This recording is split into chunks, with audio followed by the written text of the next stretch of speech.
Okay, good evening, everyone. If you could please find a seat. There are some chairs over to the side if anyone would like to grab a seat over there.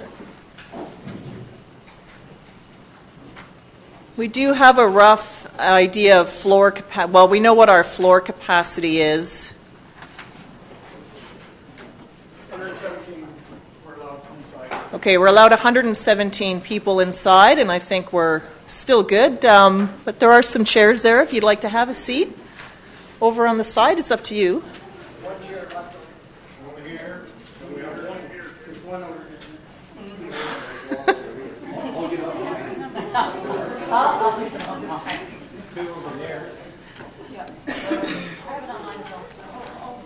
Okay, thank you, everyone. I'd like to call tonight's special council meeting to order. And as we begin, I wish to acknowledge the Saug Nation upon whose traditional territory we are gathered this evening. We recognize and respect our neighboring First Nation government as well as their historical relationship with the lands and sea that continues to this day. So this is a special meeting of council, and I just want to outline a bit of how tonight's meeting is going to unfold as we just have the public hearings tonight. So there is a statement that I'll read at the beginning that will just introduce the public hearing, and then we'll go into each bylaw in order. Council will note that there's supplementary information that has been received in writing from members of the public. Planning staff or staff will will introduce each report as it comes up. The applicant will then be allowed to elaborate and present on the application. Council, of course, will have the opportunity to ask questions of both as we go along. And then we'll go through and I'll call 3 times for public input on each one. Once the public input on that particular item is closed, the applicant council could ask questions, the applicant could respond to any questions or concerns, and then we'll close it completely, and then it goes back to council for discussion. Once the public hearing item is closed on that particular item, there would be no further comment allowed on it because it will remain with council, and then it'll be up to council on which action they choose to take. If we do hit our room capacity number, what I would like to do is ask anyone who is not participating or is not here for a certain item just to step out so others who are coming in for that particular item could have a seat, and that way we can get through all the items tonight. That would be our preference. There's a few chairs rolling down. There is a chair up in the front here, and if anyone spots another one, that would be great. Okay, thank you. So I'll ask council then, looking for approval of tonight's agenda with the inclusion of the supplementary information. Moved by Councillor Parkinson, seconded by Councillor Pearson. Questions on the agenda? Was that a question, Councillor Casper? No. All those in favor of approval? Opposed? That's carried unanimously. So to our corporate officer staff, at this time I read the statement. Is that correct? Okay. So this public hearing is being held pursuant to the Local Government Act. At this public hearing, any person who believes that their interest in property is affected by the proposed bylaw will be given a reasonable opportunity to be heard or to present written submissions respecting matters contained in the bylaw that are the subject of this hearing. Copies of written submissions received to date are available, and that's what's in yellow. It is important that all who speak at this hearing restrict their remarks to matters contained in the bylaw, and it is my responsibility as chair of this hearing to ensure that all remarks are so restricted. For those of you who wish to speak at the appropriate time, please commence your address to council by clearly stating your name and home address. Then you may please give us the benefit of your views concerning the proposed bylaw. Submissions must be received before or during this public hearing in order to be considered by council. Members of council may, if they so wish, ask questions of you following your presentation or submission. However, the main function of council members this evening is to listen to the views of the public. It is not the function of council at this public hearing to debate the merits of the proposed bylaw with individual citizens.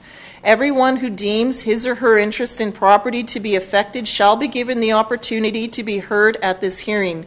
No one will be or should feel discouraged or prevented from making his or her views known. Please note that this hearing forms part of tonight's special meeting of council and as such is being video recorded. Video and their contents, including any personal information disclosed during this hearing, will be posted and remain on the district's website. So on that note, I would like to begin with our first item, which is 6868 Beaton Road. And I'll ask staff to present on this matter, please.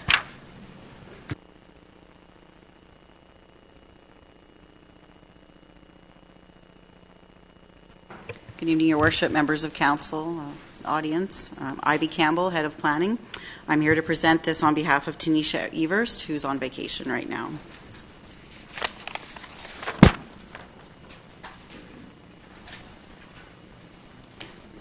No, sorry. Pause for a moment. No, it's up now. The District of Sauk received an application to amend the zoning for 6868 Beaton Road from medium lot residential R2 to small lot residential R3, the purpose of which is to allow for future subdivision resulting in small lot R3 lots. The applicant plans to sell the newly formed easterly lot shown on the map with the brown hatching on the left-hand side of the screen for future development. The subject site is located at the northwest corner of Pyrite Drive and Beaton Road and immediately abuts Broomhill Park.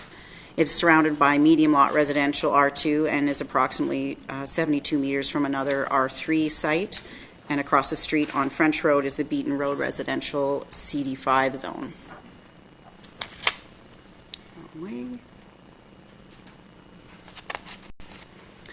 Access to the newly formed lots will be from Beaton Road. At time of subdivision, a sidewalk along the frontage of Beaton Road will be obtained, along with road dedication of 5 square meters at the corner of Beaton Road and Pyrite Drive.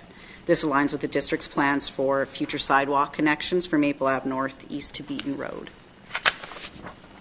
The rationale behind staff's recommendation is that the proposal encourages small-scale infill development that can help the District of Sauk ensure that residential development reflects our small town character, has minimal impact to servicing, and the zoning fits within the surrounding and is contiguous within the surrounding community. This proposal represents low impact infill in a neighborhood adjacent to the town center.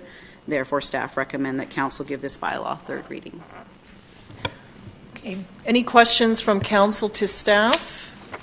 Okay, is the applicant here this evening? Yeah. Okay, if you could please come forward, sir, to the table. And we just need you to turn on the microphone, and if you could please introduce yourself, that would be great. It's just on the base. There we go. Hi, I'm Todd McDonald. I'm the owner of 6868 Beaton Road. Okay. Is there anything you would like to elaborate on the proposal? Oh, it's pretty straightforward, I think. Okay. Does council have any questions of the applicant? Okay, if you'd like to take a seat, I'll just go into the public hearing, and if there's any concerns, I'll welcome you back just to clarify anything. Thank you, sir. Okay, so I'll just call then for any members of the public that are here on 6868 Beaton Road.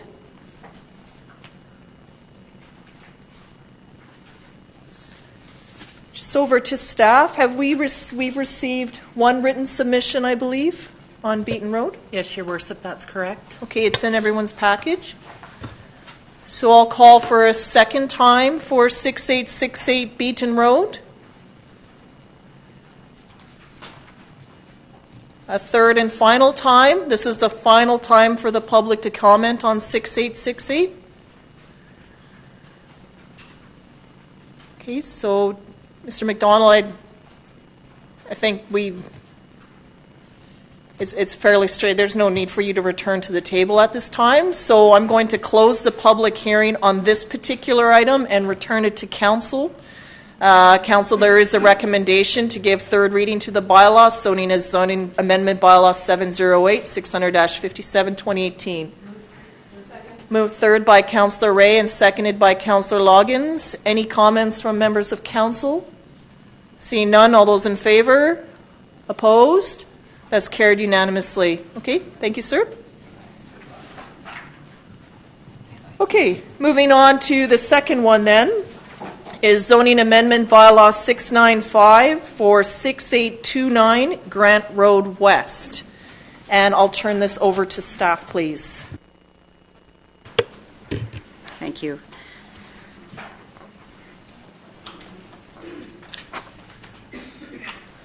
So this subject site is located immediately adjacent to the town center OCP area to the east, ALR or Agricultural Land Reserve to the south, Grant Road to the north, and Haywood and Stonehearth Lanes to the west. The site is bisected in an east-westerly direction by Knott Creek and is just under 5 acres in size. There is an existing single-family residential home on the site with some accessory buildings located at the highest elevation, which is at the center of the site. There's an ortho photo sort of showing that. So this ortho photo of the site, and this first image is a view looking east from Haywood Road. And as you can see, the site slopes gently upward from Grant Road to the existing homestead at the center of the site. Image 2 on the top right also depicts gentle sloping towards Grant Road to the north, downward from the homestead. Image 3 is the Stonehearth fireplace structure, and behind it you can see a portion of the existing residence. The fireplace is not located on the site, but rather in a roundabout adjacent to the site in Stonehearth Lane. This is a lovely large tree at the center of the southern portion of the site with the homestead in the background. And image 5 is a view from Eustis Road West, looking east along the informal footpath. Now that we all know where we're talking about, the applicant is proposing to split zone the site to a small lot R3 residential for the northern portion, shown in green on the map, and medium density RM2 residential, shown in beige on the southern portion of the site. The RM2 zone allows for duplexes, cluster housing, townhouses, apartment buildings, and assisted living, while the R3 zone permits minimum lot sizes of 350 square meters, duplexes on lots over 600 square meters, and secondary suites. The proposed increase in density on the site is consistent and contiguous with adjacent residential development, as you can see through the zoning map on the screen. And the site will provide 2 distinct residential forms and result in approximately 50 units, which equate to about 34 multi-units and 16 single. The applicant is also offering cash in lieu of affordable housing in the amount of $500 per unit, which equates to about $25,000, which would go to the Affordable Housing Reserve Bylaw 259. Knott Creek crosses the northern portion of the site and requires a 13.5-meter setback from the top of bank on either side of the creek for protection. Within the southern portion of that setback, an urban walking trail will be dedicated in order to facilitate connection to the existing Knott Creek pathway system on the adjacent parcels. As a result, the total park dedication is approximately 11.5% of the site. Access will be extended from Haywood Road, Eustis Road, and potentially Stonehearth Lane.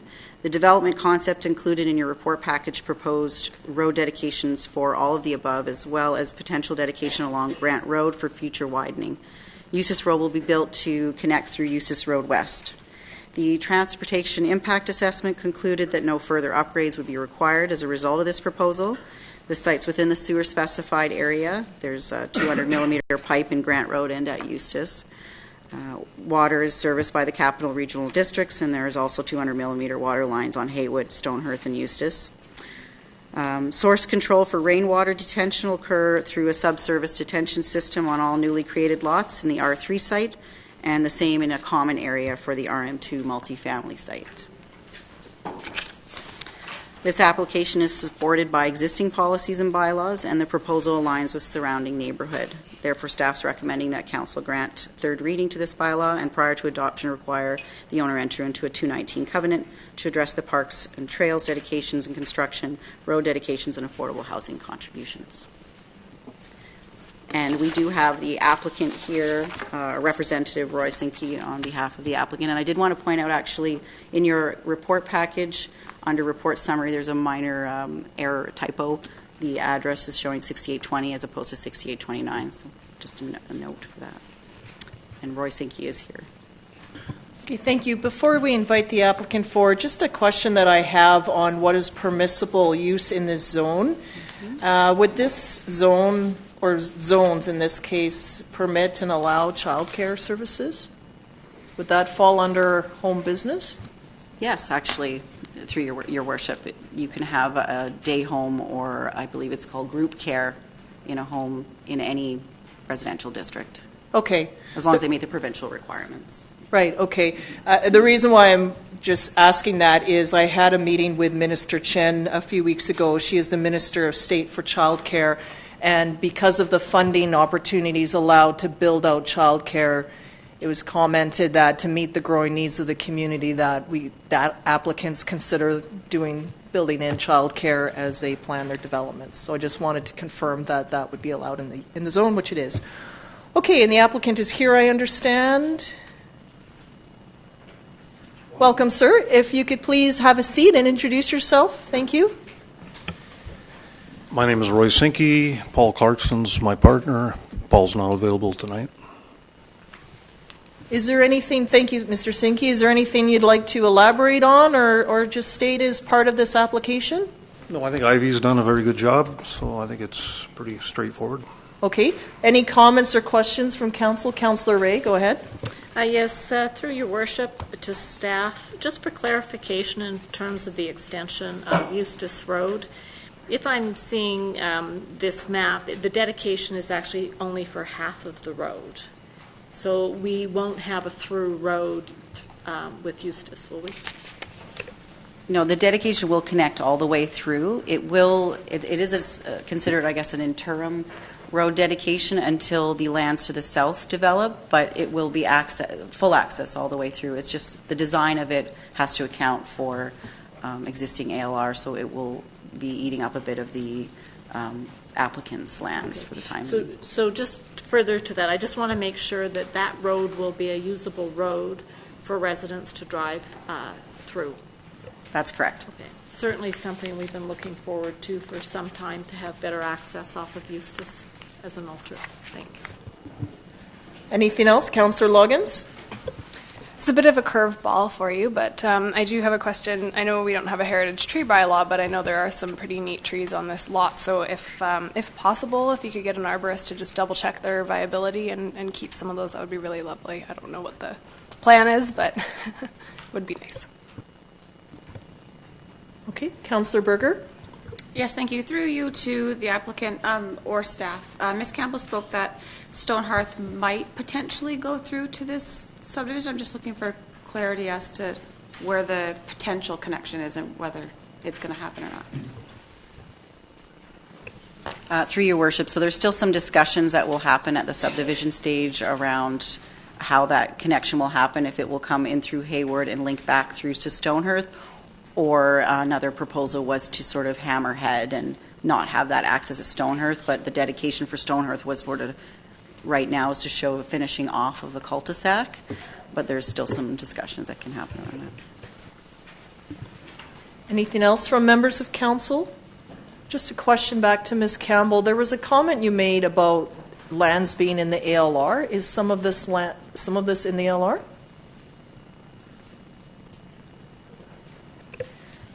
Through your worship, no. The lands to the south of Eustis is ALR. Okay, but not in this. Not in this. Okay, no. I didn't see that. Okay, just clarifying. Thank you. Anything else from members of council? Okay, thank you, Mr. Sinke. I'll invite the public forward and then see if you need to return. Okay, so council, for this item, I'm not seeing that there's any written correspondence in here. That's correct? That's correct, Your Worship.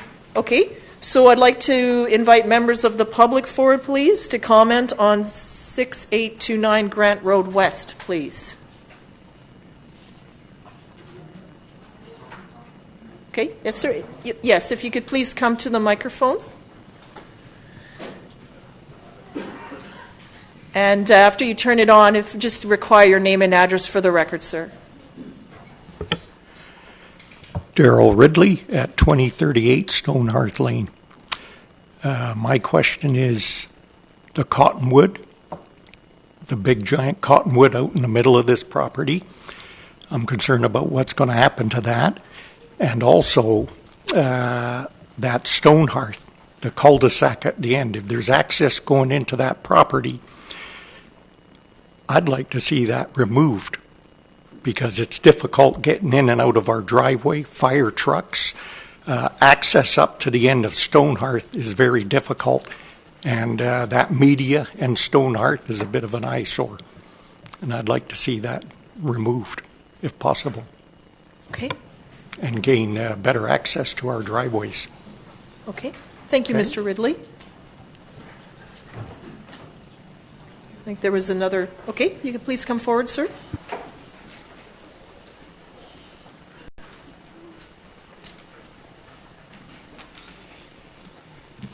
Hi, my name's Rob McConaughey, 2029 Caldwell Road. I know you talk about like low-income housing and family housing, but you can see that on Eustis Road now that there's 4 duplexes with basement suites in the bottom. So then there's 16 families packed into this small spot, and there's more and more cars. There's more and more traffic. Most of the people living here are commuting from Victoria, so they're ripping in and out, trying to get in, get out. They all have dogs, which is another concern. I'm just thinking we're taking away a lot of space for these families, packing them into a tight spot. And it just feels like it's all too cramped. So I'm just concerned about plugging all these people in and not really looking at the big picture. Thank you. Thank you, Mr. McConaughey.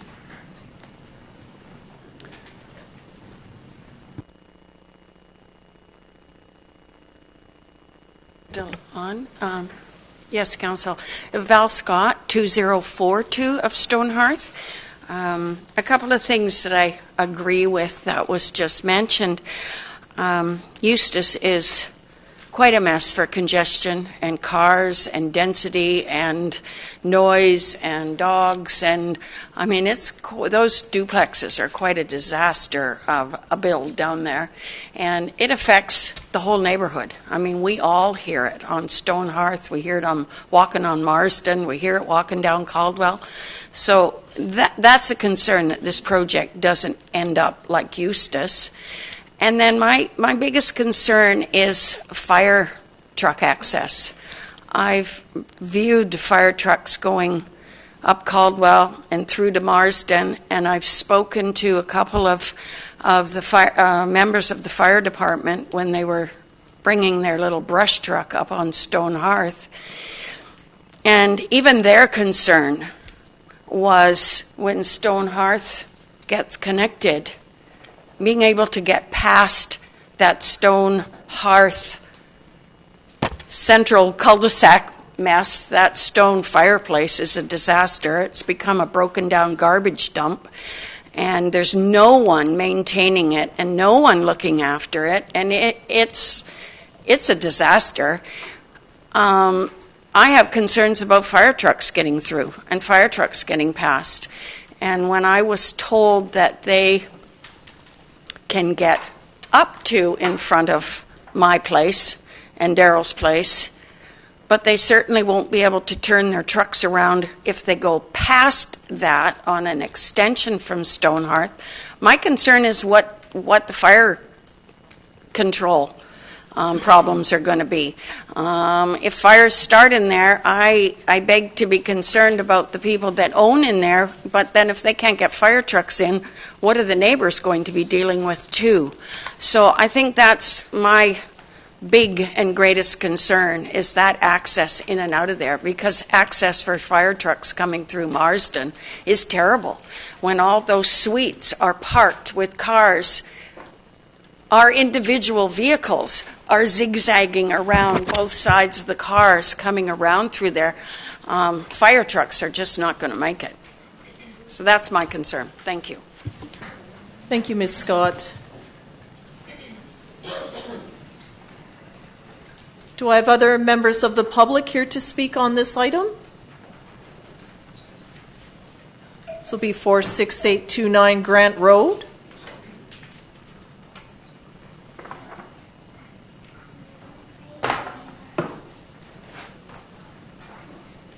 I'll call for a second time for 6829 Grant Road.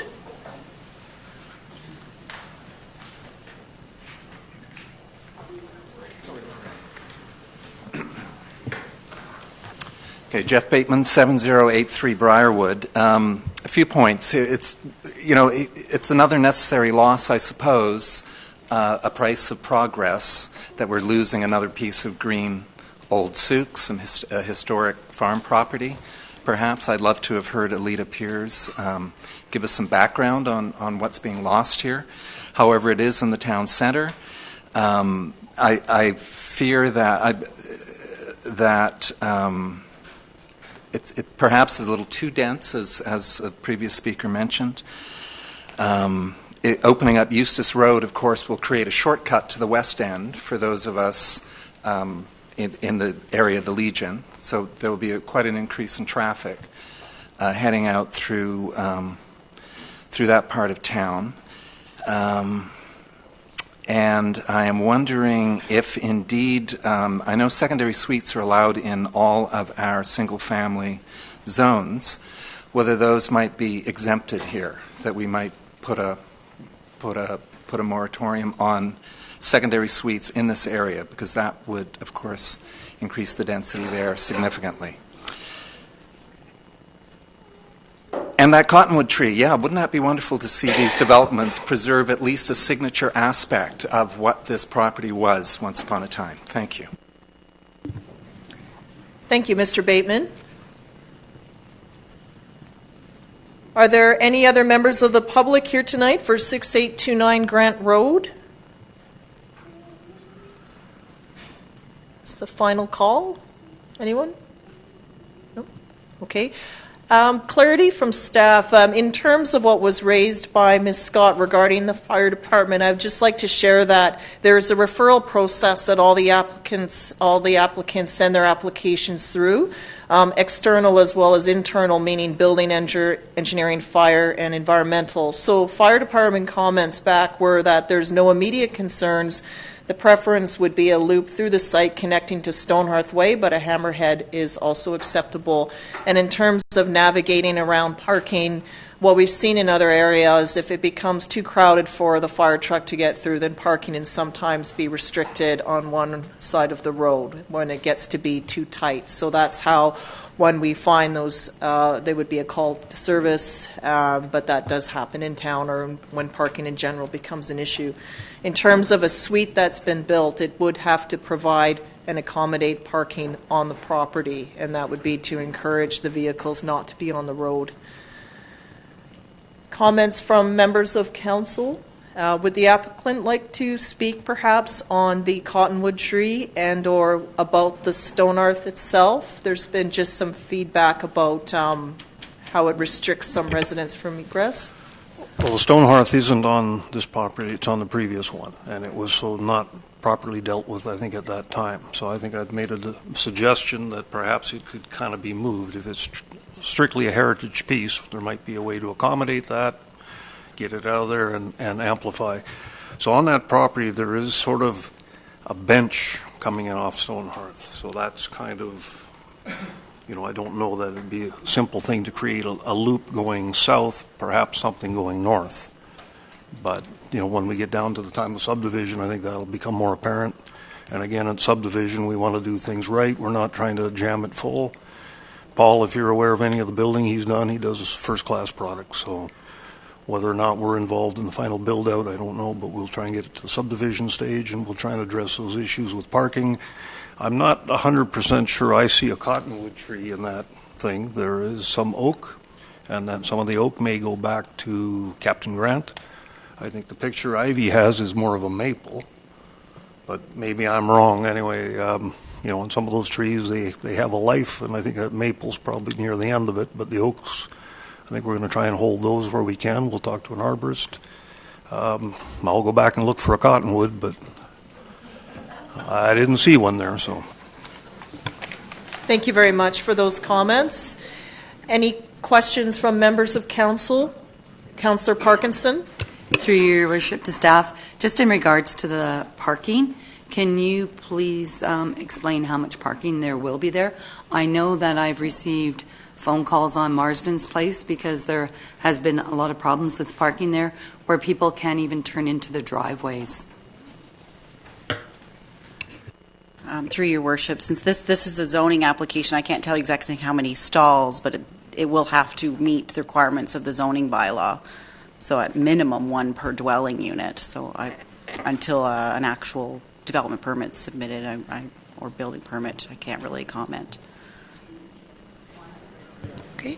But the parking would be it's how it's required through the zone. So through the actual subdivision and all the works and services, that's when it's all laid out more, and you'll see how many units actually fit and what the parking and egress to each property looks like. Okay, does that help, Councillor Parkinson? In regards to that, you state that there will be 50 homes there.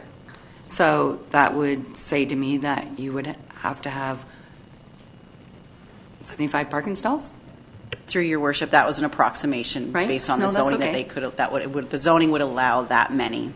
Right. I'm not sure if the builder at the end of the day is doing that many units or not. But yeah, that But would it be, goes for one and a half at least, yeah. per hub. Okay, thank you. Okay, thank you. Other comments, Councillor Logans?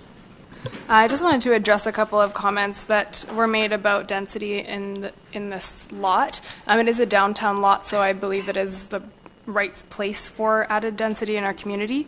And we don't need necessarily a moratorium on secondary suites. In fact, it would be good to have them. The issues are actually in the size of in the width of the roads and our bylaw on parking. And we've got some work to do there, because that's probably the real issue, is keeping the cars off the road and onto the properties themselves. So I don't think a moratorium on secondary suites is appropriate, but perhaps, as we've discussed quite a bit, actually revisiting the parking bylaw and how it fits into our developments would be a better idea. Thank you. Councillor Ray? Yes, thank you, Your Worship. And just to make a comment on Ms. Scott's comments about the state of the hearth, I'm just wondering if that's the case, maybe we should also be looking to seeing about the safety of that site. I have driven around, or tried to drive around there, so I certainly appreciate the concerns that have been expressed today. In terms of density, just to add briefly to Councillor Logan's comments, I think that's one of the struggles that we have sitting at this table is we hear for the demands of better and more affordable housing for our community, and at the same time we're hearing, we don't want to grow too fast or to have too much new build. So it is about a balance, and I agree with Councillor Logans. I think the town core is where you do want your density, and so I'll be supporting the rezone. Thank you, Councillor. Anything else from members of council? Okay, so the recommended action then is that council give third reading to the bylaw cited as zoning amendment, bylaw 707. Okay, sorry, I was reading the wrong recommendation. Pardon me. That bylaw number 695, pardon me, 600-54. That's moved by Councillor Casper and seconded by Councillor Ray. Any further discussion on third reading? All those in favor? Opposed? None opposed. That's carried unanimously. Thank you, and thank you to the applicant. Okay. The third item now then is bylaw number 707, 600-56, 6929 West Coast Road and the Prestige Hotel. So over to staff, please. Thank you, Your Worship, members of council. This application seeking third reading for rezoning of the water lot address from 6929 West Coast Road. The applicant, Tanya Stronig, is here to speak to the item immediately after this presentation. The subject site's a water lot in Sauk Harbor, adjacent to and leased from the province by the Prestige Hotel, located, the address mentioned. The Prestige Hotel is the applicant, and as per new council procedures, will be addressing council immediately after. You can see from the image above, and as most here are familiar, there's an existing District of Sauk boat launch at the end of the roundabout and floating dock and pier.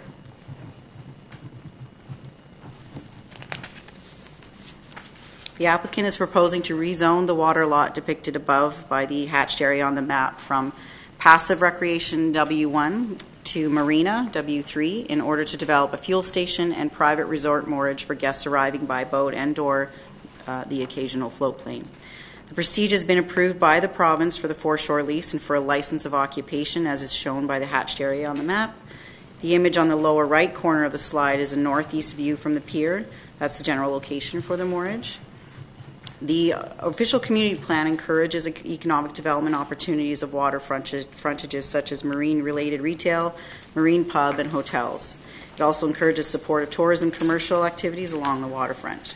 The proposed Marina W3 zoning allows for complementary uses such as marina, boat ramp, and other associated facilities.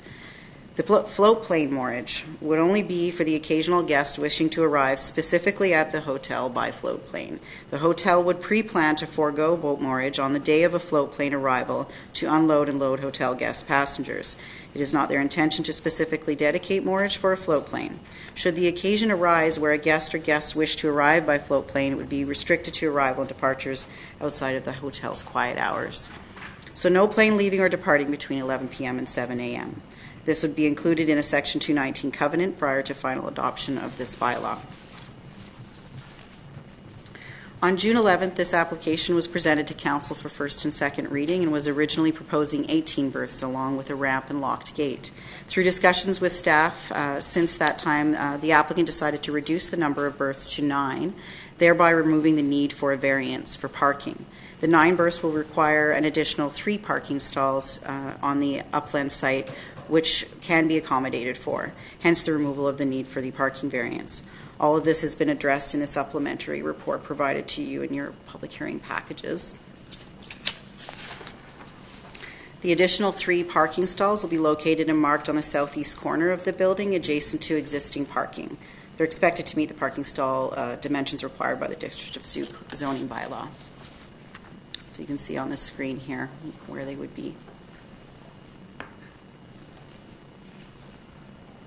Staff supports the proposed zoning and therefore is recommending that Council give third reading to the zoning bylaw and that prior to final adoption, the owner be required to enter into a covenant to address parking requirements and time restrictions for float plane arrival and departures. And that completes my presentation. Thank you, Ms. Campbell. In terms of the float plane, my understanding is that planes are permitted to currently land in our harbor and basin today, right now. And Yes, they have been, as I understand, for quite some time. Yes, they are. It is Okay. regulated by the federal government aviation arm. Okay, so that's federal jurisdiction because Yes. it's airspace. Okay. Now, I've heard that some pilots even practice in our harbor in the smaller ones, but because they're not Twin Otter type planes, which is more the ones used by transit from Victoria to Vancouver, they're just not as loud. It's the Twin Otter planes that generate a lot more noise than the smaller ones do. Okay, I'd like to invite any questions from staff or from council to staff. Councillor Logans. I have a comment and a question. Beavers are the smaller planes, and they actually probably generate as much noise as a Twin Otter. But in terms of the need for a 219 covenant between 11 p.m. and 7 a.m., we don't. That's kind of redundant because Transport Canada requires, float planes fly with visual flight reference, so they couldn't necessarily fly during those times except for maybe between 6 and 7 a.m.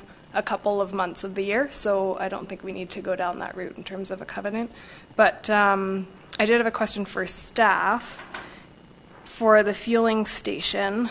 I've seen some that are small, and through you to staff, some that are small, and I've seen others that have Shell logos on them. What provisions can be made to ensure that we don't have a disgusting eyesore of a logo in our harbor?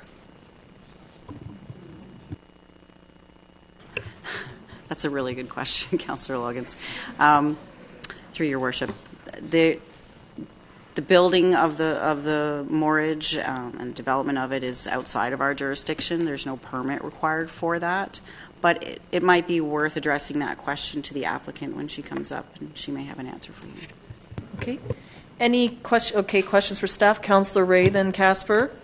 Yes, thank you, Your Worship. And we have had discussions at this table about signage. I remember when the TD Bank was coming into suit that there were concerns about the size of the sign. So my question is, and my apologies because I just didn't manage to get down to the Prestige, these 3 new parking spots, what is currently there? Or are these just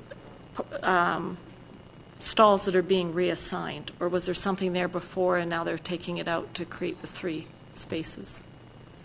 Through your worship, there was nothing there.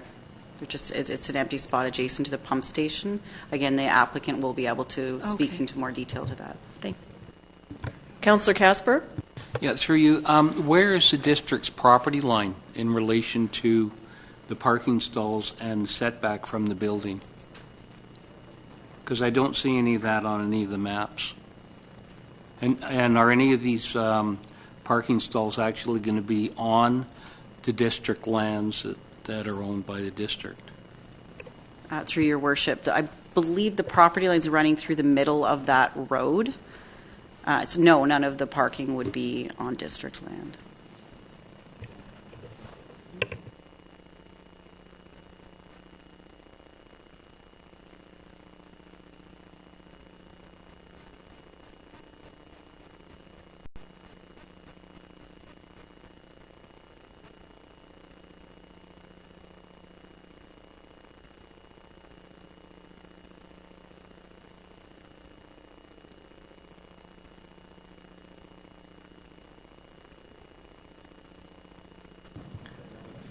We can have the applicant confirm that. Just in regards to Councillor Ray's comment about the TD Bank signage, it was a variance that they had asked for at the time that council rejected. They wanted a larger sign than what our sign sign bylaw allowed, and so we said, no, you need to work within the sign. Okay. I'd like to invite the applicant forward, please. Thank you, Ms. Stronning, for attending tonight.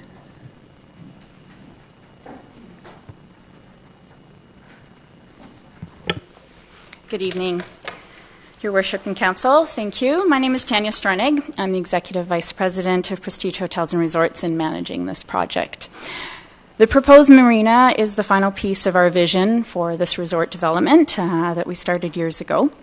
We have worked over the past several years to acquire our provincial approvals, in addition to working closely with Sauk First Nations, who are actually an important partner for us on this project. We certainly appreciate the feedback we received from Ms. Campbell and her team regarding the concerns. As she indicated, we have reduced the total berths. She didn't point out we have also expanded the access between the neighboring marina and where the fuel station would be, because we had heard that was a concern. So in the redesign, we've compacted the overall dock area. And including the pickup drop-off zone for our hotel guests. I wanted to take an opportunity to clarify the intent of this marina because I understand there has been several versions of what our intent is. So firstly, it is a private resort amenity to service the guests of our hotel. It will give guests access to the many tour operators, adventure activities via the pickup drop-off zone.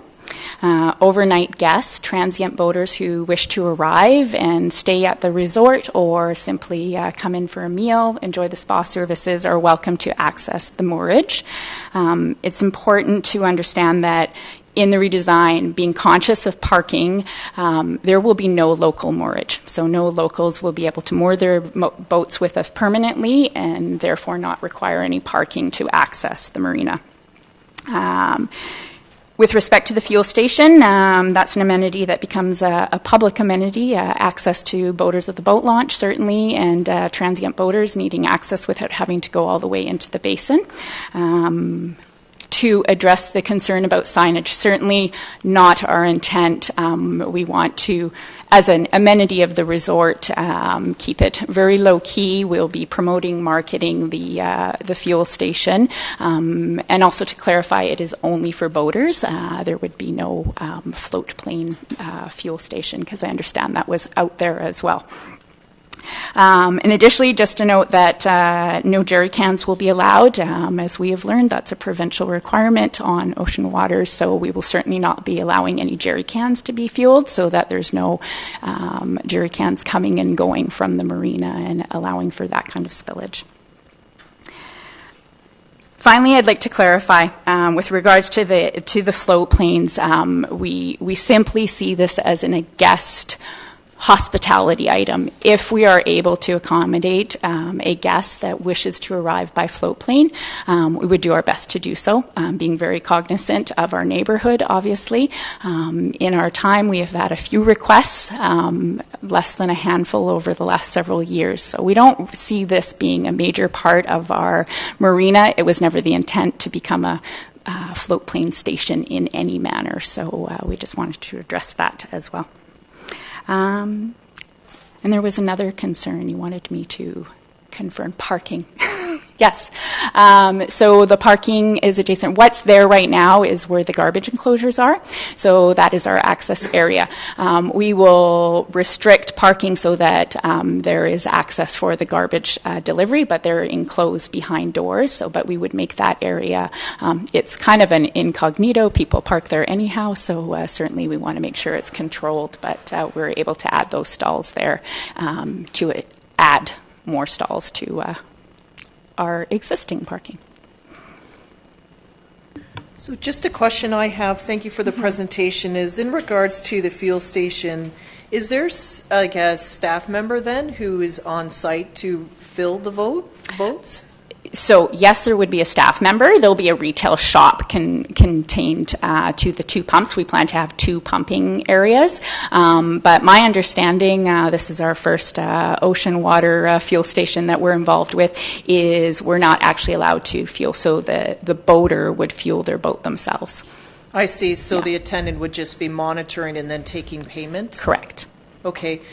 And this may be a question more appropriate for staff. Because there's going to be a fueling station next to our public boat launch, do we have a way then of banning jerry can fills on our public boat launch? Because I've heard that sometimes fuel is spilling into the waters there because people may want to top off their boat before they go. I don't know. I don't have any way of confirming that, but just because now that there's a proper station, do we have a way then of prohibiting that just from an environmental perspective? Maybe it's not an issue, but I'm just wondering. Your Worship, we do have District of Sault signage down on the boat launch for a number of things, and I suppose we could put signage up there saying something to that effect, but the Director of Development Services may have. Thank you. Your Worship, if you're talking about people coming from our docking facility and going over to the Prestige docking facility. No, it's just someone who may be launching their boat and like, oh, I need to fill up, so I'm going to like go back, get my jerry can, carry it down, and then fill the boat up while it's in the water, and I've heard that there's been spillage there. Well, I'm sure that as Ms. Campbell pointed out, we could do something with some signage. If that is what is happening, we can put some signage up and asking people not to do that. Be cognizant of the environment. Right, because now there's an appropriate station, fuel station next door. So just looking at impact. Okay. Questions, Councillor Ray? Yes, through your worship, and I'm sorry, this is more for staff. Just looking at the mapping here and the proposed area, are staff confident that there's enough room to navigate between the docks of the adjacent home to the northeast and our boat launch and our dock? Oh, that. Sorry, through your worship.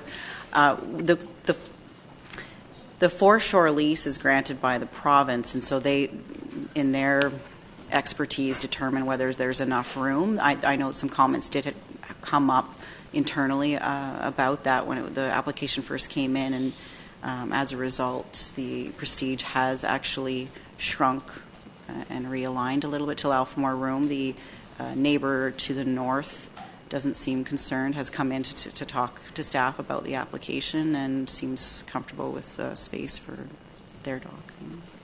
And I see that the owners to the north are here this evening, so they invite them to say something if they wish. Councillor Pearson, then Casper, please. Yes, I have a host of comments and questions. First one through the chair to staff. So we're making a recommendation on the zoning. I'm kind of confused why we have to put floatplains into the zoning. That's kind of one of my first questions. Why is that part of the zoning recommendation? I would have kind of... Through your worship, we're not putting floatplains in the zoning. It was just part of the description as to what they might use this moorage for. There is no restriction to floatplains or to have or not have them in our zoning. It's just for moorage. Okay, it's just that it's in the recommendation, and the words restrictions for floatplains and arrivals and departures. So I see that it's just a recommendation. I think that there's some angst in the public about in your recommendation. So, anyways, that's just a comment. Yeah. The second point I want to make is I worry about fueling station, obviously, as a boater, and fuel being on the water as a service, and then I hear that boaters themselves are going to be fueling up boats. That sounds a little bit scary to me as well. And I hope that there's some stringent rules around that associated with fueling on the water with the province, which I'm sure there is. The third and final point is for me is that while I support economic development, the number one complaint I get aside from taxes in Souk is parking on the West Coast Road around the Prestige Hotel. As a user of that area and living very close proximity, it seems to me that 3 parking spots is not enough. I mean, my intuition is telling me that the addition of 3 down there, where we're taking up tradering spots and boat spots, and then even when there's functions at the Prestige Hotel, they're parked all along the West Coast Road. So I would be hoping to see a little bit more robust plan in addressing the parking. Like I would like to see at least, and we wishing that there'd be 60 additional parking spots. And I know that there's. I mean, that's a wish. And have you considered something like decking your parking lot? I know that's expensive, but it seems like there's enough height off of West Coast Road when I look across the parking lot that we could come off there. I don't know if any engineers have looked at that. And I would hope or encourage that as properties become for sale around that area that we could start trying to address that parking. So I'm still struggling with the parking issue because I don't think 3 is enough, because I don't think 3 is enough for what we've got going on there now. So I'm having struggles with that. Thank you. Okay, thank you, Councillor Casper. Then Parkinson. Yeah, thank you for your presentation. I'm concerned about the parking. I'm glad to see that things have been reduced and that you're going to accommodate that parking on your own property, which is a good move. And I appreciate your comments in relation to it's not your intention to have a commercial float plane operation at that location. So based on that, would you mind something like that being put in the covenant? With regards to the float plane restrictions? Yes. Yeah, not at all. That's okay. Not a problem. Yeah, we obviously, we don't want to disrupt our guests either, right? So it would be something as we do right now, we would respond to our guests. Let us see what we can do to accommodate you. Right. And if we can, we will, but certainly we're not going to put anyone out to accommodate that. Yeah, and if I may, the only reason I raise this issue is that because it's going to be a commercial zone on the water, things sometimes have a life onto themselves, and things evolve. And I think that, the comments I had received, and I guess the Jungle Telegraph out there is basically there's going to be a commercial float plane operation at the Prestige. So I'm glad to hear that that's not the case. And I'm hopeful that something could be done with that covenant. Okay, thank you very much. Councillor Parkinson. Through your worship, I was just wondering if staff can confirm, does Sunny Shores have a fueling station there? Correct? So there is a fueling station in the district of Souk. So you realize how that works, so I don't see why there would be a problem having another one in town, right? So they're under the same guidelines, the same restrictions, and we're okay with that one, and we've never complained about it, so there should be absolutely no problem with this one. In regards to the 3 parking spots, I think that's wonderful that there's more parking spots there. There are no cars coming in to be using that parking spot, so these are for guests coming in, because people are coming by boat. They don't have a car there, so there's really no requirement for them to give another parking spot. So the 3 is an additional bonus. So for a person who does quite a business, works there quite often doing weddings at the Prestige, I've been there when there's hundreds of people there, when it's all been sold out, and I have not heard complaints from the people who are there. They never come up and they never complain about there's no parking for them. They seem to be okay with it. They park quite a ways down the road. They use our other parking lot that we rent out. So, and they have a deal going on with the neighbors next door for parking on certain occasions. So I don't think that's too much of a problem. And the other thing too is the hotel, the hotel put forward their proposal for the hotel. Council's the one that approved all the parking for them. It wasn't them that said, this is what we want and went with it. The people sitting at the table said, this is all you need, and they went with it. So it's our problem, and we should be looking to help out and make that problem fixed. Thank you. Thank you, Councillor Parkinson. Councillor Logans? I just wanted to address what Councillor Casper was saying about the restriction for the float plane arrivals and departures.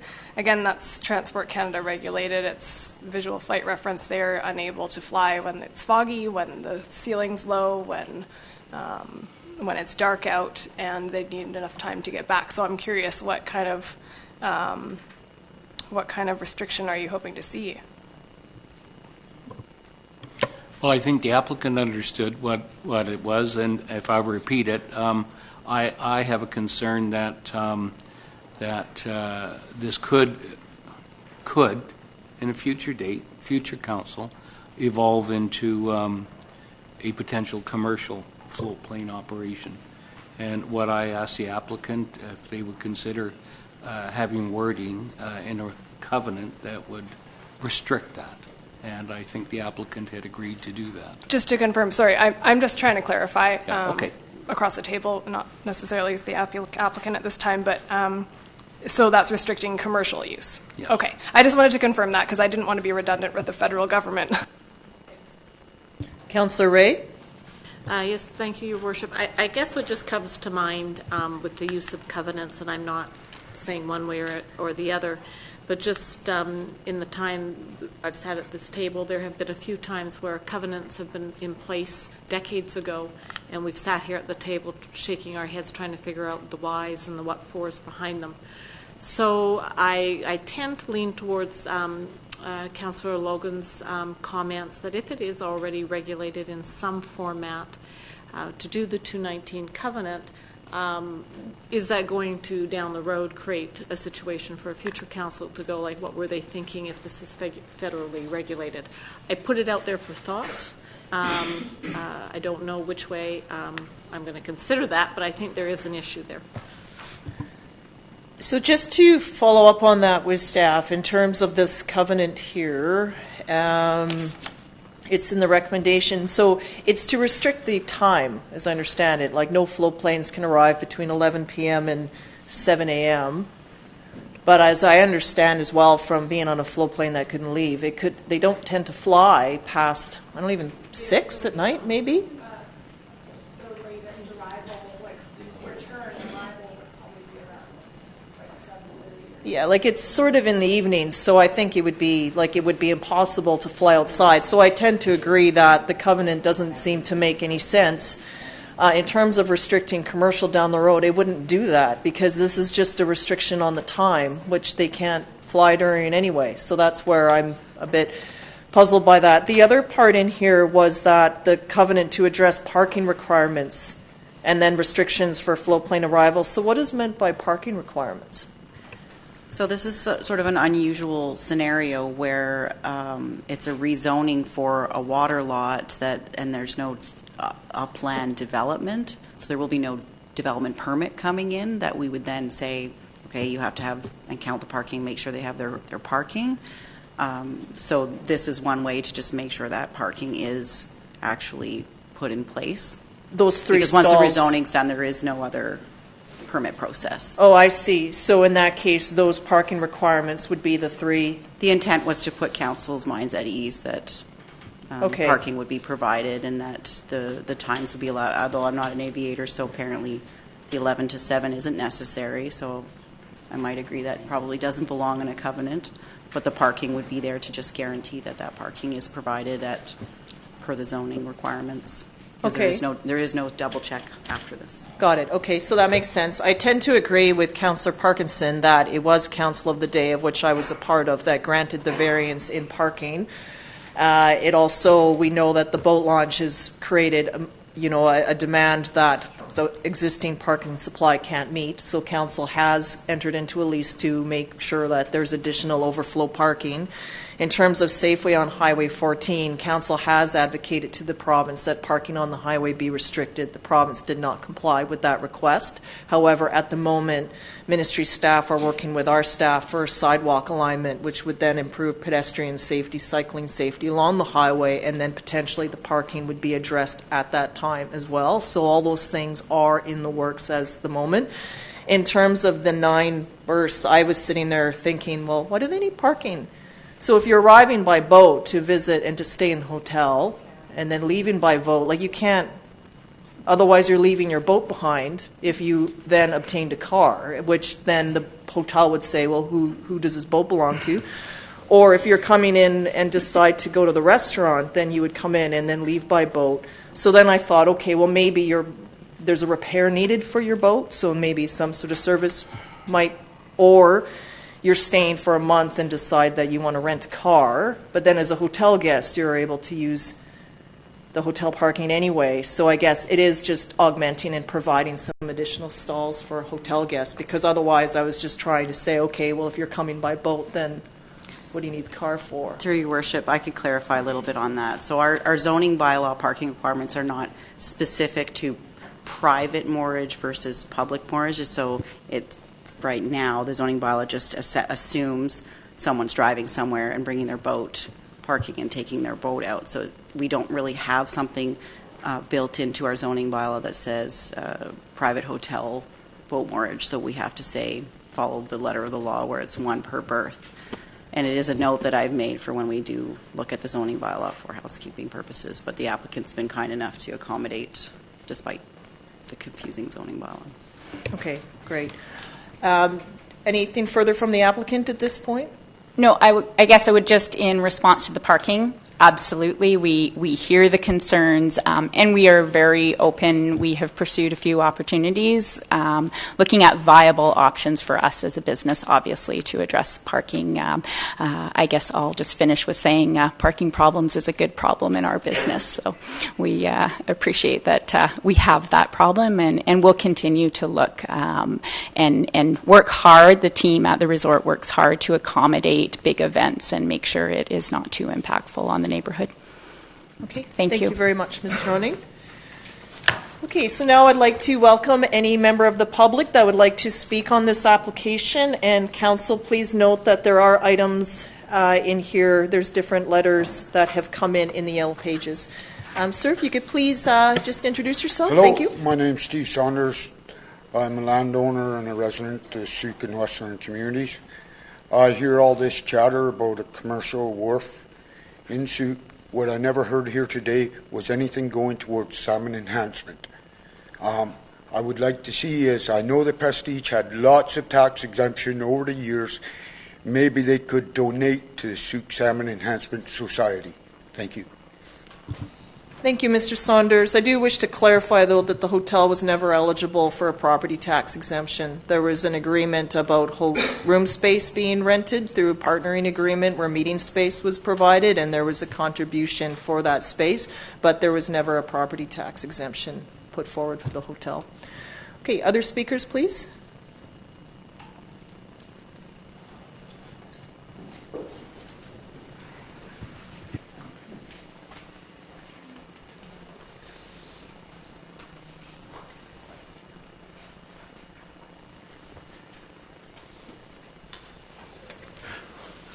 Brian Butler, 7370 Ella Road. Your Worship, Council, I'd just like to say that I'd like to speak as a resident, a boater, and a businessman here in Souk. And I'm delighted that the hotel is doing this. Souk needs all the business they can get. And if we can grow the tourist business and we can grow some marine business here in Souk, which is one of our natural resources, this is good. With regards to the issue of filling up the boats, as a boater, I can tell you that is the law. And wherever I go, when I fill up my boat, the attendant hands me the hose. They also hand me at the better places. They also hand me a large pad in case I make a spill, and that occasionally you do drip on your boat and things like that. But you're given a pad, you clean it up. There's nothing goes in the water, so it's quite safe and it works. Parking spaces, yeah, wouldn't we love them to have another 50 spaces? But 3's better than none. So that's good too, and I just like you all to support this, because having a accessible fueling station in Souk is the first step towards making Souk a good boating place. Thank you. Thank you, Mr. Butler. Other speakers tonight?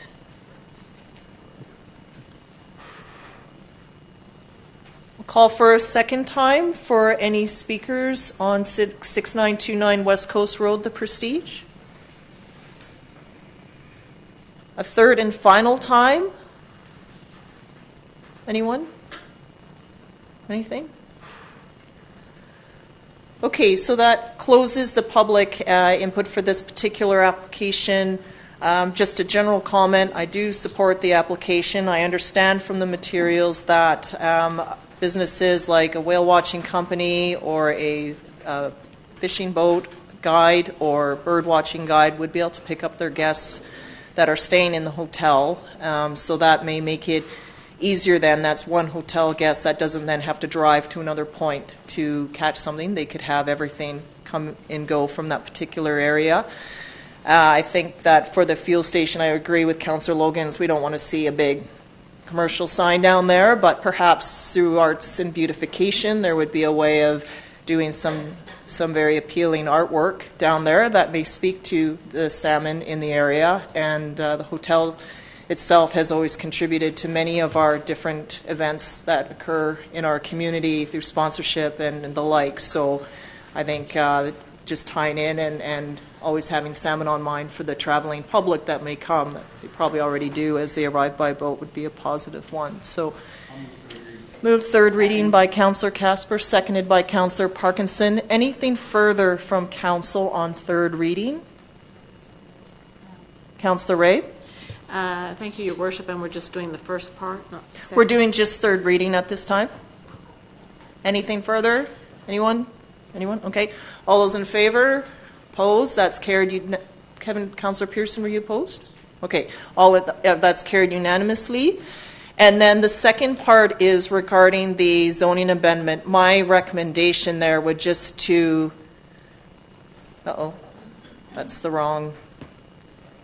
That perhaps the parking piece could remain, and then the other to address, I think it should be address parking requirements. There's the word parking is missing there. In my view, the restrictions for floatplane arrival and departure would not need to be in the covenant, but that's just my view. Councillor Casper?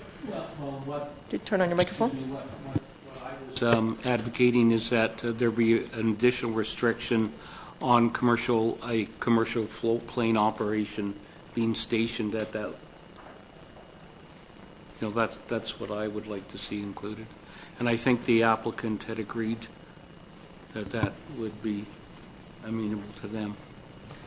Okay, so then you're proposing then, it hasn't been moved yet, so that to address parking requirements and restrict commercial floatplane operations? Operation station.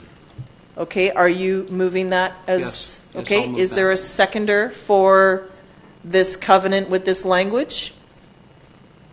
Seconding, anyone? No one is seconding. Okay. I'll go to. That's not there. Would anyone like to move? Councillor Parkinson is moving this recommendation then that it's just Section 219 covenants to address parking requirements. So that's moved by Councillor Parkinson, seconded by Councillor Loggins. Discussion on this covenant. So it's parking specific. Anyone have anything? Okay, I'll call the question then. All those in favor? Opposed? None opposed, so that too is carried unanimously. Okay, thank you, staff and the applicant. Okay, so moving on tonight is item is the zoning amendment bylaw for 7044 Maple Park Terrace and 7002 Brailsford Place. Over to staff, please. Thank you, Your Worship, members of council.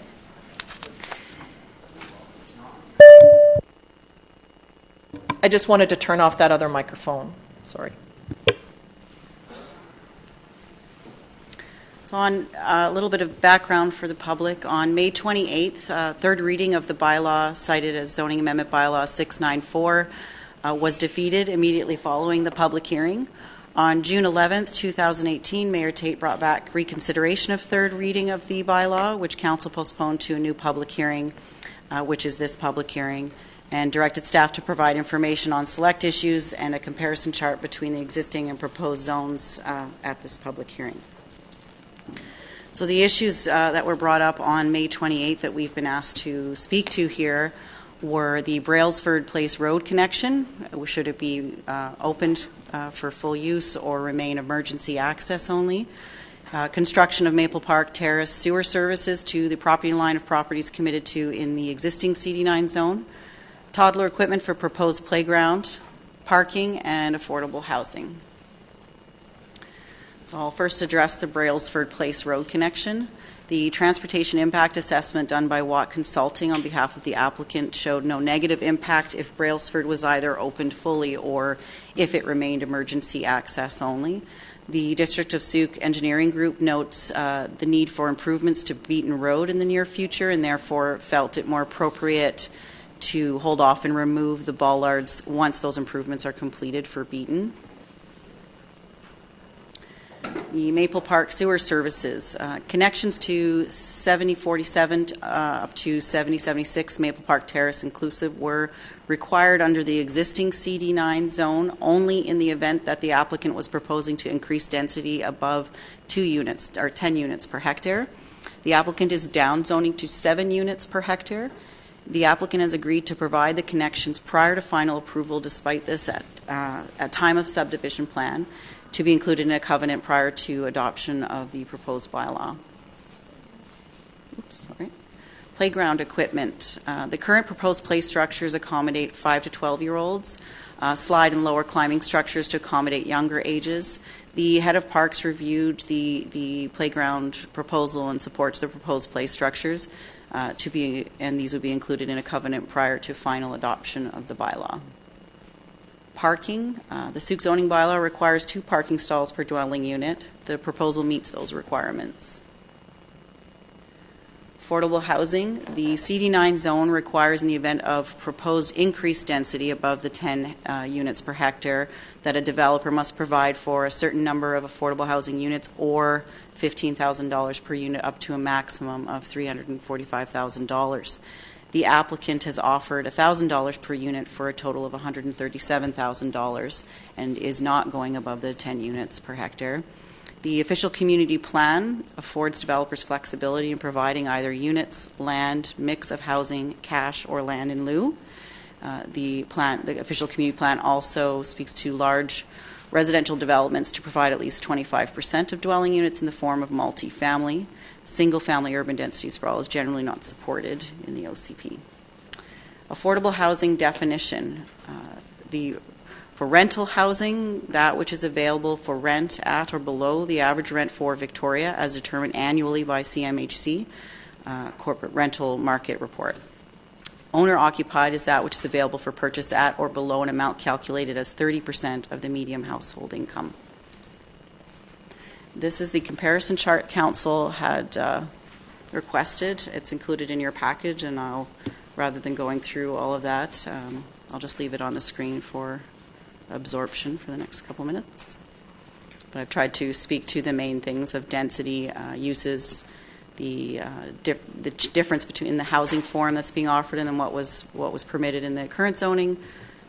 Minimum lot sizing is different. Park dedication is increased. The value of the playground is slightly different. Parking and the affordable housing amount, which I spoke to in an earlier slide. That's the end of my presentation.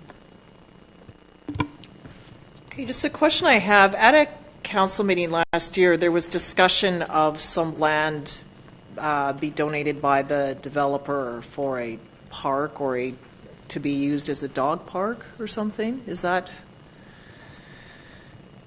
something that crossed my mind.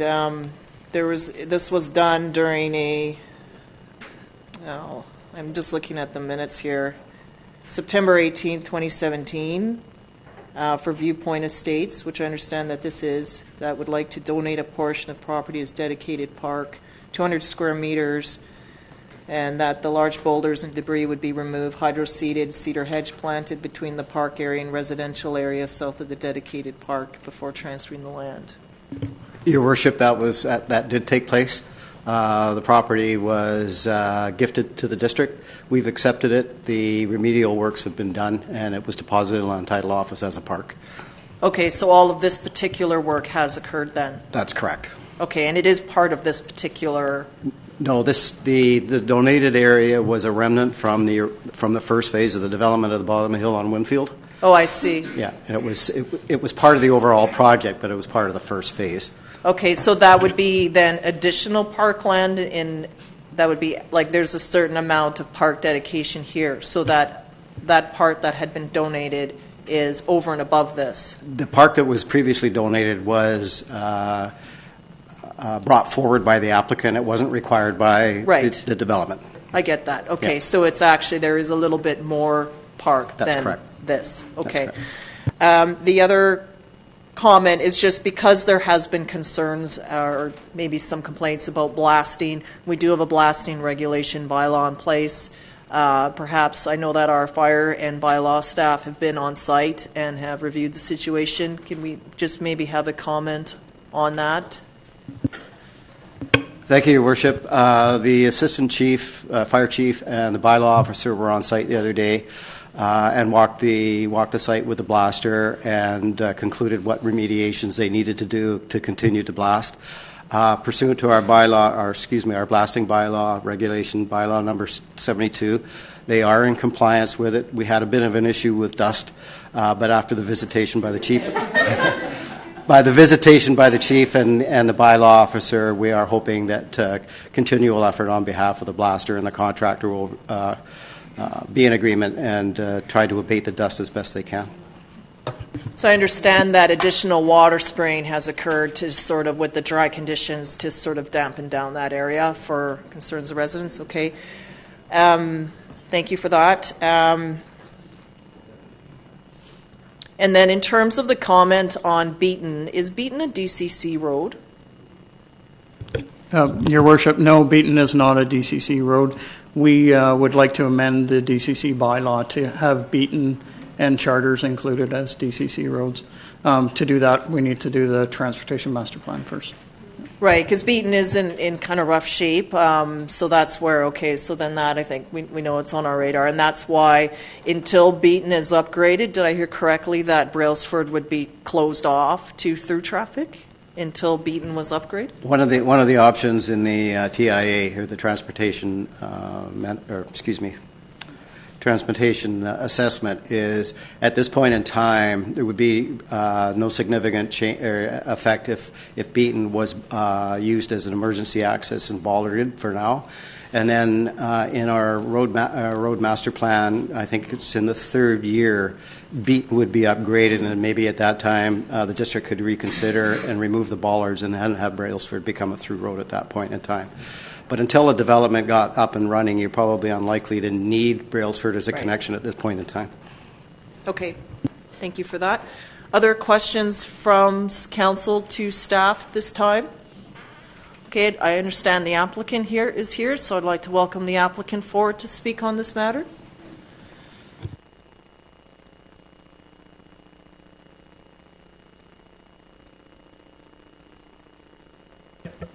It's all high-tech here. Good evening, Madam Mayor, members of council. My name is Jared Steingart. I'm from Westbrook Consulting. We're the civil engineer for the site, and I'd like to make a presentation tonight. I was unable to attend the last public hearing that we had. I was able to watch the video. It's a great resource that you guys have to be able to, sort of capture the essence of what was discussed. So tonight, Ivy's done a wonderful job covering off all those points. Some of my presentation will be redundant because of that, so I'll try to hurry along. But I thought it'd be useful and helpful for everybody to just give a bit more background to the project. What does a CD9 zone mean, and so on and so forth. So, point it that way. Okay, so just where I'll be going with this tonight. Just recap project history, involvement, discuss what the CD9 is, just so that we all have a good frame of reference of where we're coming from. I think we certainly understand the R3, where we're trying to go. Discuss the proposed change in zoning, discuss concerns raised at the May 28th public hearing. That's largely what Ivy's already covered off. Address construction activities and recent dust complaints. While those issues do not pertain to the zoning specifically, it does relate to the overall development, so I would like to touch on that. And I imagine most of the public here is interested in that as well. Finally, at the end, I'd be more than happy to answer any questions that council has or the public has as well. Before I go any further, I will just touch on that the dog park or the small park from Phase 1. I came before this council and requested that that council accept that as a park. It was not a remnant piece. It was an area on a private lot that had been subdivided away from the rest of the property. The builder felt like it was maybe excess land, so the developer agreed to buy it back if the city would like to have it, and it is contiguous with the first park dedication that happened in the first phase. So I'd be happy to answer any other questions related to that, but it is, yes, the same project, same developer, and I hope that shows a track record of, trying to go a little bit above and beyond to create a nice community and a nice neighborhood. So, project history, I apologize, this might be a bit dry, but it gives everybody a background of where we came from. So Westbrook Consulting, myself personally, have been involved with this project since 2009. We consulted on the original zoning to facilitate the owner's vision. The first owner had a very specific, grand vision for what this property would entail.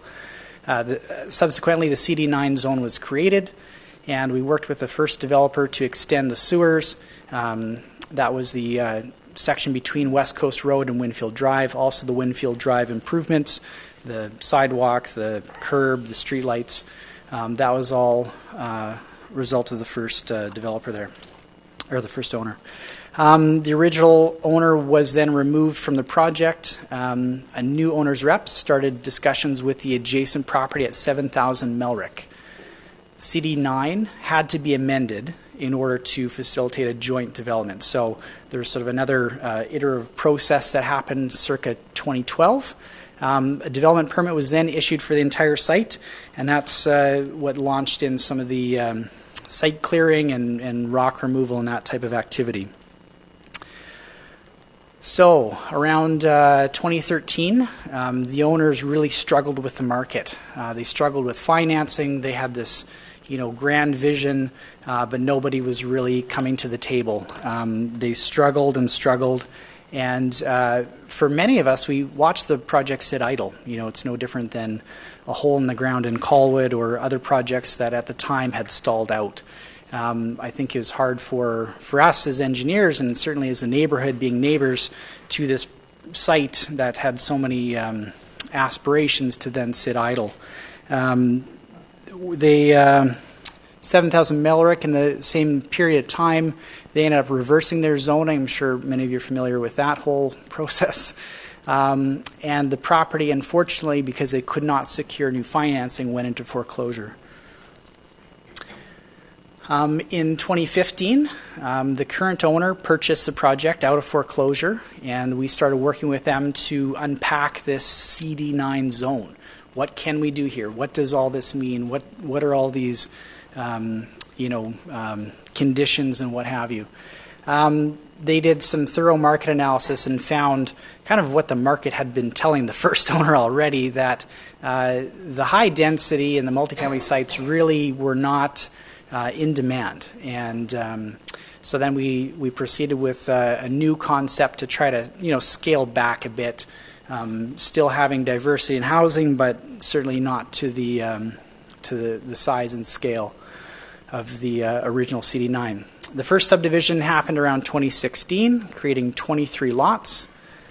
And then last May, we began the more formal process of engaging with staff to see, okay, what is the next step? What should we do to move forward with this specific vision?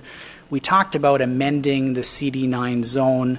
However, for a variety of reasons, it was felt that picking a standard, out of the zoning bylaw zone would be more appropriate. And so the R3 zoning was applied for, and that's what brings us all here tonight. So to dive into the CD9, it was broken into 5 areas: A, B, C, D, E. You can find it in the package here.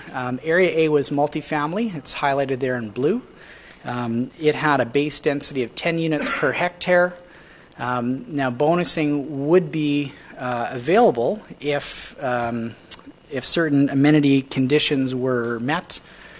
Furthermore, we could go up to 51 units per hectare if 80% of the parking was either concealed under the building or underground or screened in some manner.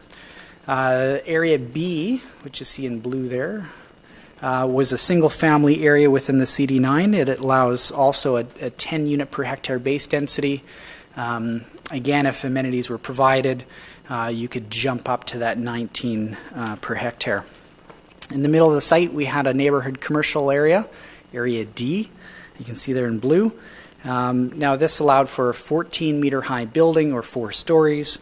It did not restrict the number of units, and it allowed a 50% site coverage. So that's a lot of density. It's a lot of units. It's a lot of building height. So how do you get there? Well, the amenity schedule in the CD9 would permit bonus density if this area C would be dedicated as park, 3.7 hectares. Grant Road sewers were constructed. That's a project that was completed. Winfield Road improvement, same thing, that's been completed. If there was maple sewers provided on Maple Park Terrace, if Area E, highlighted in yellow there, was provided as a buffer between the single family on Maple Park and the 3-story condominiums that were proposed behind. If there's a playground provided, and then finally the affordable housing. So to dive into the sewers, as Ivy's already mentioned, 7047 to 7076 was required to have a sewer connection at property line. So that's the area in, I'm a visual person, so that's the area in red right there. Over the course of the first phase, we managed to hook up a few of the immediately adjacent properties.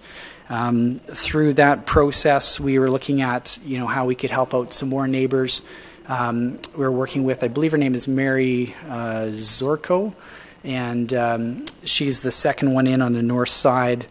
And we were proposing a low-pressure sewer system that could be utilized for these lots as well as expanding into the area.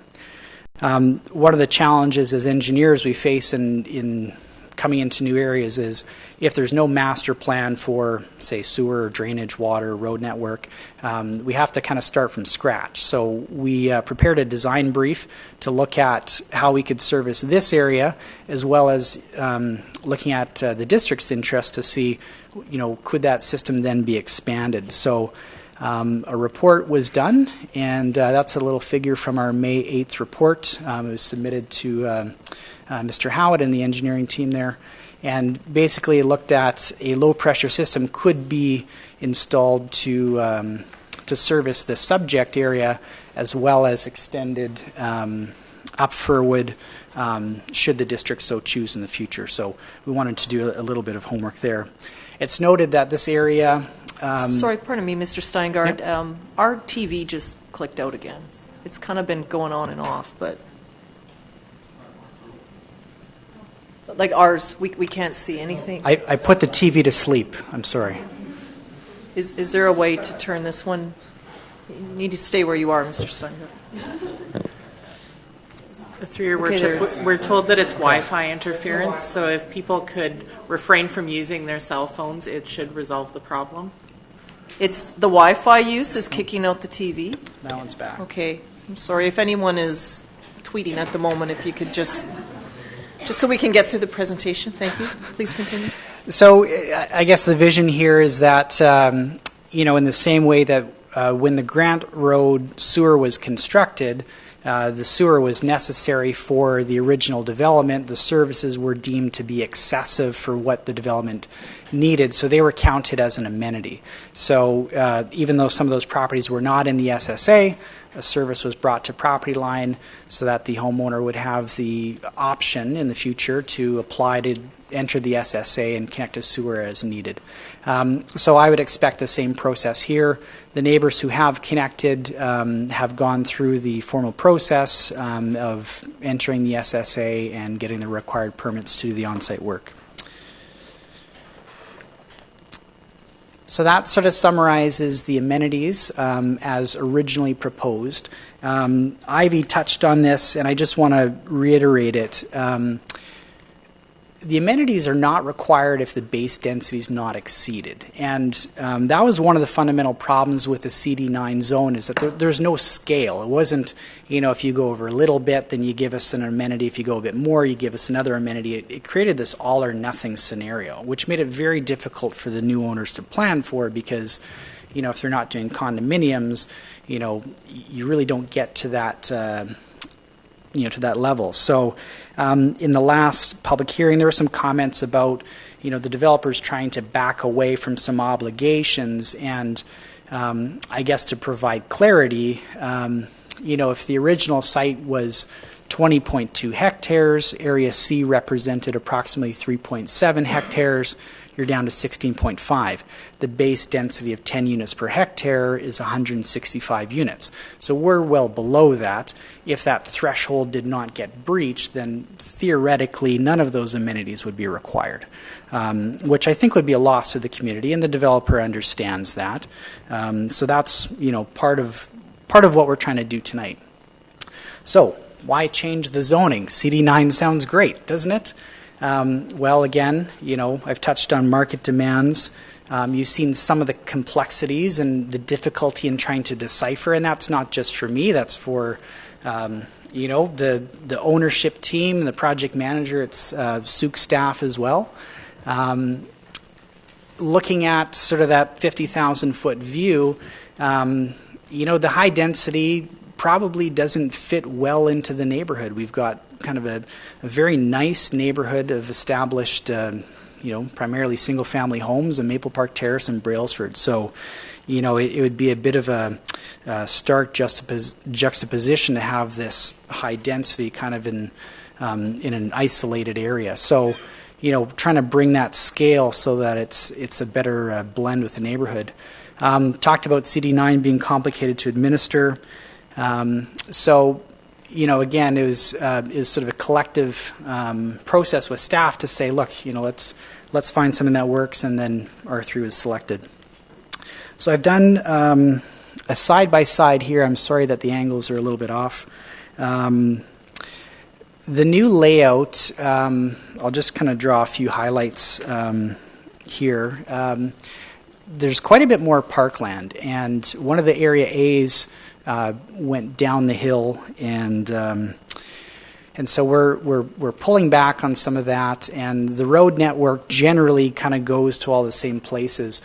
One of the infrastructure issues that we were faced with is that the Capital Region, who runs the water, they are trying to look at some of their broader planning, and we've got the Henlin Reservoir on one side, the Helgeson Pump Station on the other side. They'd like to link those. Well, we happen to be in the middle of that, and their desire for that connection has kind of, influenced this design somewhat, with the road kind of coming straight up the middle, you see, and then taking that left turn. So that's a very critical piece of infrastructure for not only the CRD but the community as a whole. It provides additional pressure as well as fire flow to the broader region. Another item that plays a key role is some BC Hydro infrastructure. We are putting in it's a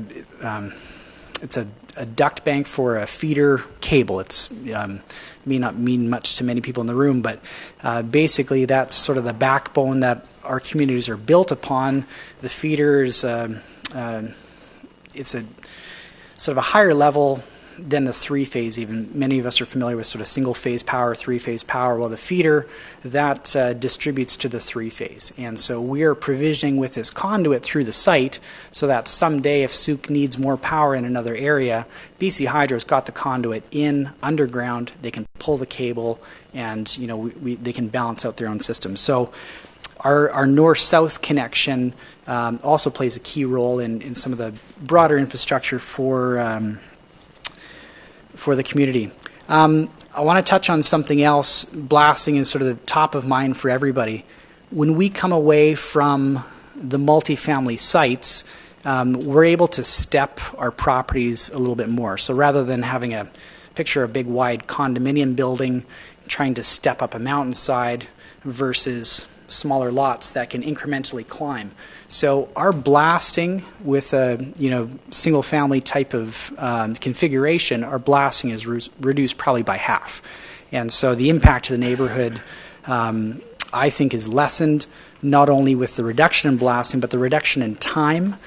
Being able to get out of an area and further away from the houses, I think, is a big deal, because the neighborhood has lived beside this eyesore for many, many years, and we're at a point now where we can kind of push past and no longer be a nuisance. And I think that's I think all of our interests here are aligned on that front. So I'll carry on here. So again, so being more consistent with the neighborhood, that's kind of a key point here. Increased parkland. Now with the parkland, this is something that's new, the CD9 does not include, is the construction of trails. If you've been on site, it's a really beautiful piece of property through that green belt that's there, and I think the trails will do a lot to enhance the livability of this neighborhood. Talked about less blasting and site grading. This is Ivy's chart again. I didn't know if it'd be shown, so I've pasted it there again. It's hard to read. One thing I would like to highlight is 2 points on here.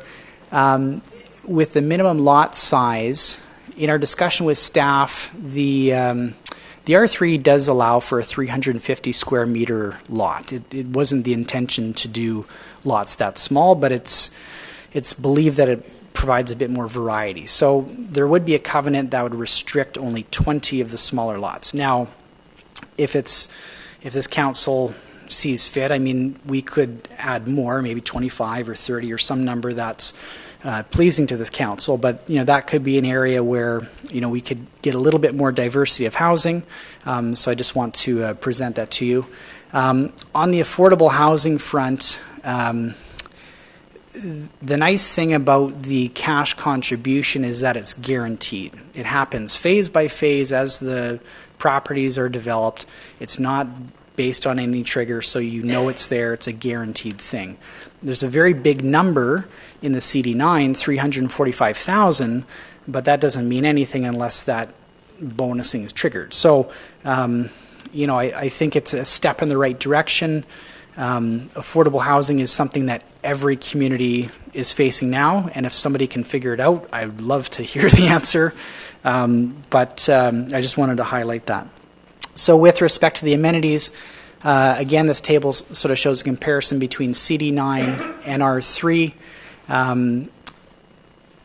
We're sort of familiar with the CD9. We've just gone through that. Those, in effect, stay the same.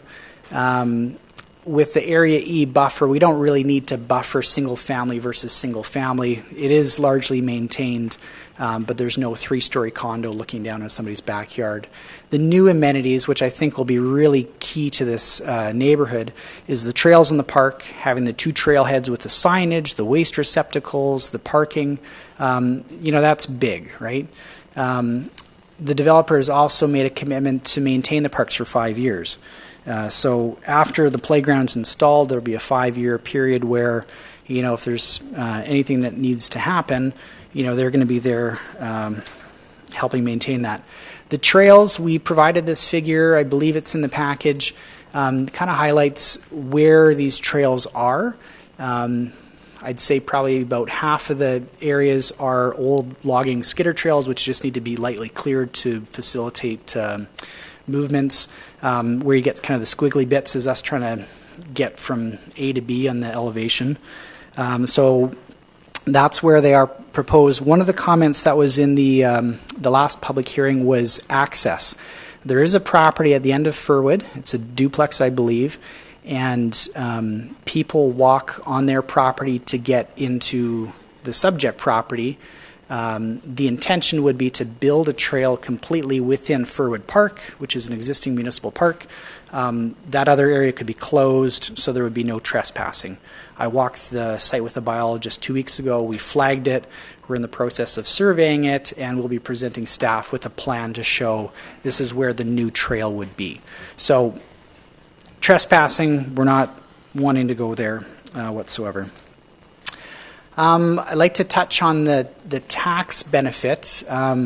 Increasing or adding development to any community should have a positive impact on the taxes. I took a look at the tax roll for 2018 for the all of Brailsford Road. $4,369 is what the average is. Some are more, some are less, but that's kind of a snapshot ballpark number. So if we multiply that across the 137 units, we're just shy of $600,000. Now that's at a full build out, and a good chunk of that Souk collects. Then you pass it off to the school board and other agencies. So it's not a $600,000 to Souk, but certainly $300,000 can go a long way to building more of your community and also maintaining this new area. So I don't see what's being proposed in parks being a big drain on municipal resources, but I think there'll be enough tax to help sustain itself. So we've touched briefly on affordable housing. These are some of the concerns from the last public hearing that I picked up on the video. We are still maintaining a diversity of housing. We will have some small lots. There will be some duplexes where it makes sense. There will be single-family homes with suites. I think that's a good blend with the existing neighborhood, but offering some options. Access to Brailsford. It's not a key issue whether there's access or not.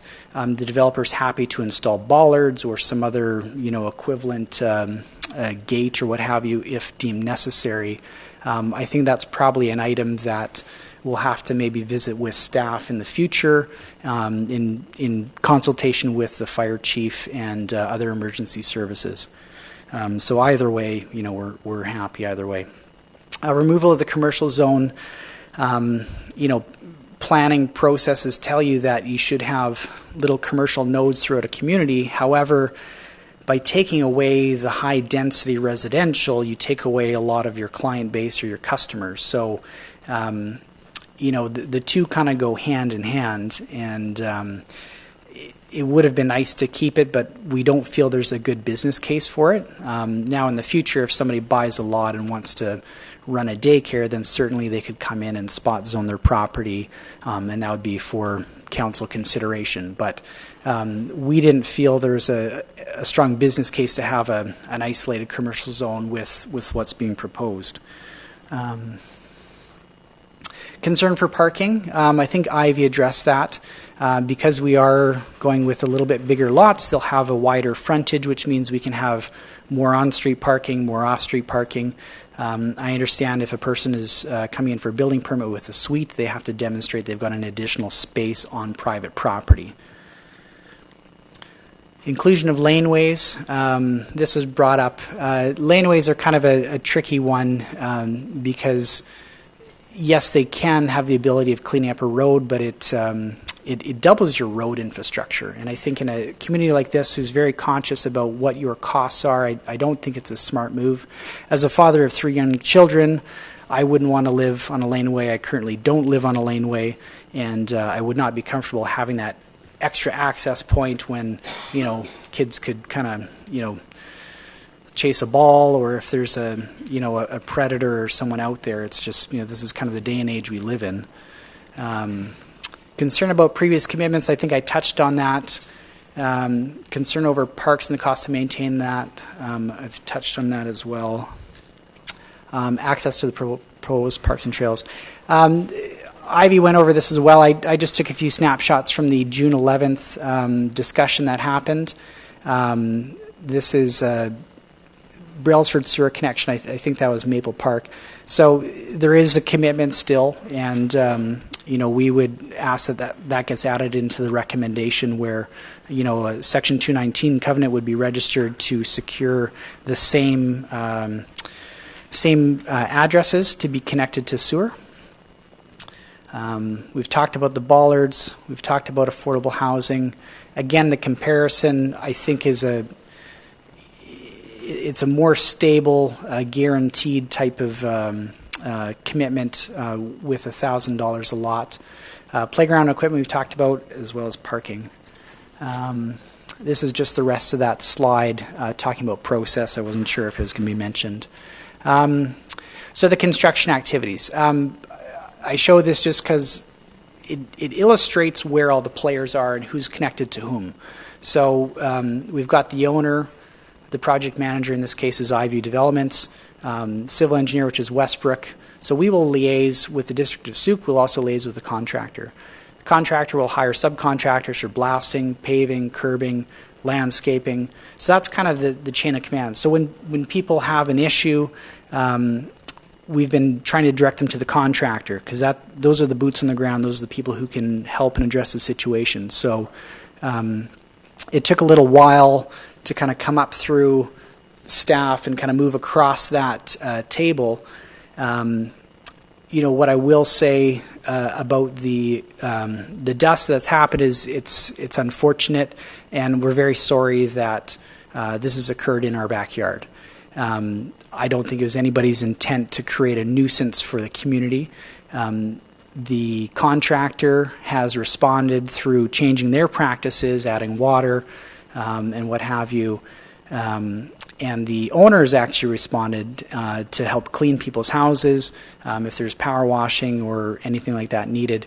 We want to be good neighbors, and we want to keep working with the public. I think the response I've seen from the contractor and the owner has been very positive, and I'm very pleased with how they've responded. If there's anybody here tonight who feels their voice hasn't been heard, or they have a big mess in their backyard as a result of the activity, through the chair, I would ask that they please come see me. I'll give them a business card, and we'll make sure that they're addressed. So to summarize, we truly think this will be a better fit to the community. I think that the overall plan, now that we've unpacked it and you've seen all that we're proposing, I think this will be a really good fit into the community. I think with the neighborhood having the choice between high density and what we're proposing, I think a lot of them would agree that this is a better fit. They would rather have fewer units, fewer neighbors, if you will, and not the larger buildings that were previously proposed. I think we're still hitting that mix of housing and trying to hit different price points, which is very key. Adding more parks and trails, that's enhancing the community, enhancing the livability of this area. Reducing the blasting and site grading, that will, again, reduce the impact on the neighborhood. We've already touched on that a bit, but, by allowing the stepping up the hill, that's key in reducing the overall time being on site. So I'm asking the council for your support, and I hope that you can see that this is a positive step for the community. I'd like your support in two ways, if possible. The first being a yes vote and a vote to move the recommendation, adding the sewer component in. But the second thing is the timeline. As I mentioned in the first part of the presentation, we've been at this for over a year, and there have been many steps along the way where planners have gone on mat leave or they've quit, and so there's no fault of the district, but we'd sincerely like to move forward with this. If we can move forward with the rezoning, get the fourth reading, then we can start buttoning up that first part of the site going up the hill, and that'll make everything so much better for the surrounding community. So those are my comments. I'd be more than happy to answer any questions if council has any, or through the public as well. Thank you very much for your time. Okay, thank you, Mr. Steingard, for the presentation and for the time that you spent in the video, reading the materials, and putting together the PowerPoint. So I certainly appreciate that. I understand then any neighboring residents that have concerns in terms of any blasting or dust impact, perhaps even not related to blasting, but even ongoing construction activity, they contact your office, that's my understanding? Okay. And I would just like to comment, just in terms of the laneway, I don't know that it's a predator that you have to be so concerned about. As soon as your toddler can open the locks, they'll just run out the door into the street quite quickly. So anyway, questions or comments to the applicant from members of council before we go to the public? Is there anything at this time? See none? Okay, so I'd like to now welcome any member of the public forward that has any comment or question on this matter. And if you could please introduce yourself and provide your name and address. Thank you. Hi, good evening. Mark Forget, 6998 Brailsford. I do want to say, progressing with the subdivision pronto is a very big thing on the list. As we were saying, it's been a long time that we've been waiting to get this rezoned or whatever's going on your guys' side. It's just progressing. The dust is getting extremely annoying for everybody. It's dry, it's hot. We can't open our windows. If we can move on with it, let's just move on. There's this one case of this dust situation. It's not every day we get that, but it is every day we get dust. Unfortunately, it happened in, extreme winds. I would like to say Michael Volk is, standing up saying, hey, he's going to pressure wash the house, is clean. He's doing stuff to feed back. Dracor's on the same boat as well. They're changing everything that they planned on doing. They're watering the roads 3 times a day. I just want to make sure that's going to be done 3 times a day. I made my case to the town of Souk, to WCB, to the provincial government. Everybody said that it's out of our hands. Until you get media involved, everybody's on board now. I want to make sure that somebody's standing behind and make sure this is going to happen and going to continue to happen. My next thing I do want to stress is the bollards on Brailsford. I think it's a very keen thing to actually really think about. The street, I live at the very end of the street, and for me just to even drive down the street, it's very, very busy. Every house on that street has 3 or 4 kids almost. It's busy. 6 girls, yeah. It's very, very busy. If you come to my street any day, you'll see it. The kids are everywhere. I drive down my street 5 kilometers an hour. If there's people doing 30 or 40, someone's going to get hurt. I know through the firemen, they've said it years ago, I think it was passed by Milne, if I'm correct, that they were going to put the bollards in, and I believe the fire chief even said they're not even going to use it. They don't want access that way. They're going to go down Grant Road. So there's no need. Bollards would make a lot of people happy. I don't know if that's, I think it's common sense, quite frankly. Thank you. Thank you, Mr. Forget.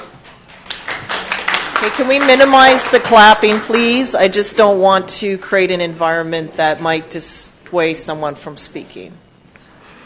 Other speakers, please.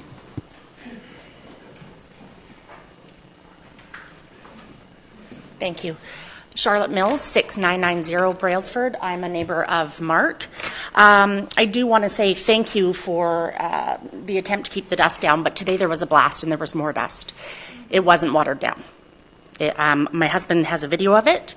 I don't have it here with me, but I'm tired of the dust. I had a child 3.5 years ago. I don't have peace and enjoyment of my backyard.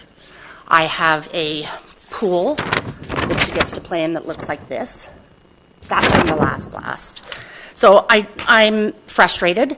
I am going to be calling on kindly for my exterior to be cleaned and my interior to be cleaned. My blinds are filthy. My sills are filthy. I don't get to open my windows. I come home at the end of every day. My house is sweltering. My dogs have been left alone with blasting that is extreme. I have been home on certain days where the whole entire house has thumped. It's terrible. It's terrible to live through. I can't do it. I also want to say that we do have a lot of children on our street. I think we have upward of 20, 25. Very, very young children. We have some teenagers. And we do crawl down that street. And people don't realize that it's a cul-de-sac and they come ripping down there. And it's going to happen if that is a laneway. And there will be a child that is hit and hopefully not killed. So I hope you guys seriously consider that we need the bollards at the end. Thank you. Thank you, Ms. Mills.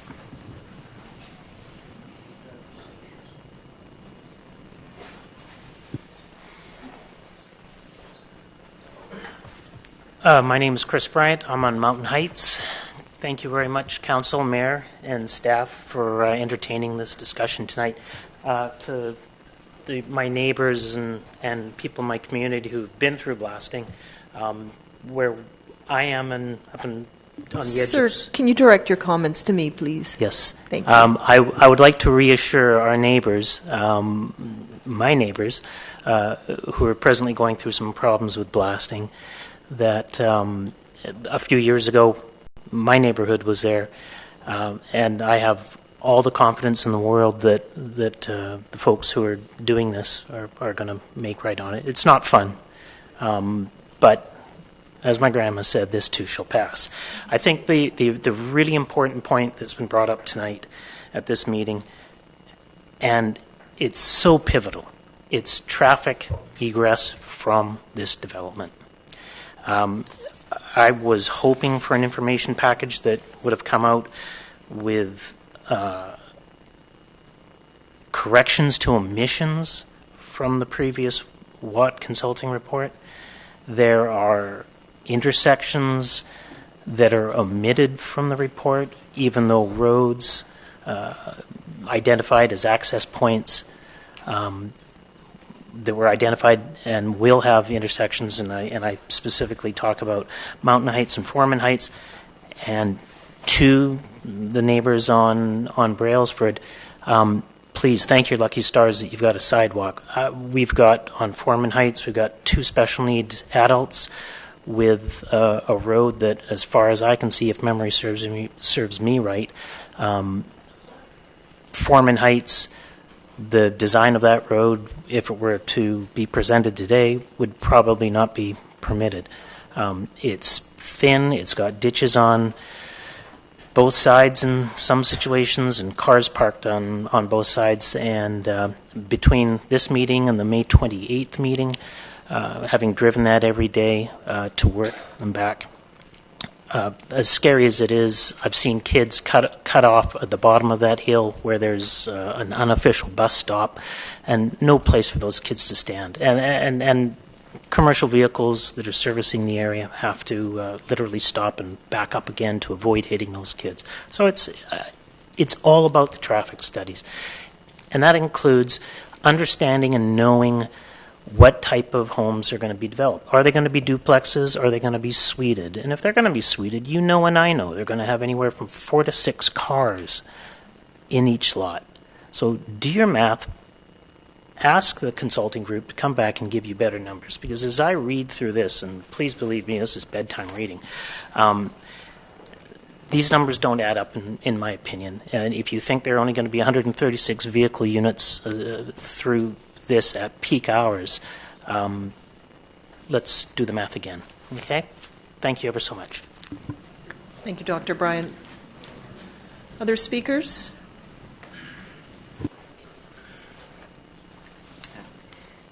My name's Ed Stevenson at 601-2234 Stone Creek Place, which is right up above Brailsford. I do really feel for the lady who spoke earlier, Madam Chairman, about having to live through this for the last number of years. We're the same. Windows cannot be opened, and the house is filthy. We have a cleaner that comes in, and there's grit actually, like in every room in the house, even if the windows isn't open. But I think it's important also to recognize that any delay is going to be worse, because then that would be a future anxiety, supplemented by a current anxiety. So I would be in favor of the current proposed density as opposed to more multifamily. I would also be in favor of that because, as I understand it, we've been given the assurance that will reduce blasting and it will make blasting go quicker. We're in the middle of something, and it is better to go ahead than to go back. One thing I would like to say is that we had an assurance that there will be more water. There still has to be more. I've had some experience with blasting in the past, and the water that I saw applied today was at about 8:30 in the morning. By 10:30 in the morning, it was dry and blowing again. And I understand there are limitations for the builder and that these are costs, but I might respectfully suggest that given what we have coped with over the last few years, that these are costs that, rather than getting my house cleaned one day and having it dirty 3 days later, I would rather that they maybe incur the cost to finish this job as quickly as possible. Thank you. Thank you, Mr. Stevenson.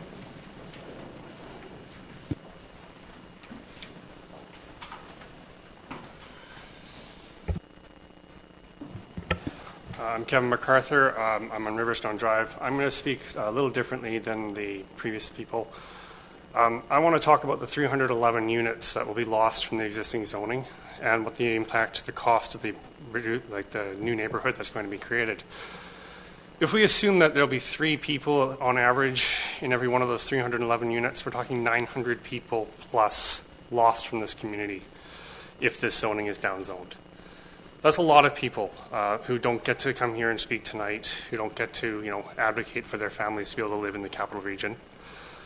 We were displaced from Victoria for similar reasons. They refused to make room. They refused to make multifamily spaces available. They made it so that we couldn't afford to live in that community. And so now we were lucky enough last year to be able to buy and live in Souk. If we had to buy the same house we're living in now, which is a single-family house with a suite, we would not be able to afford it this year. And so as these houses come online, they aren't going to be affordable to working class people. As the multifamily things that were envisioned, they're consistent with the OCP. They're 25% of the lot is supposed to be multifamily. Those lots would be affordable to a different diverse mix of people, not just people who have almost $1 million. And so I really want you to consider when you change this zoning, what this means to affordable market housing, and what it means to 900 some odd people that won't be able to join this community. Thanks. Thank you, Mr. MacArthur.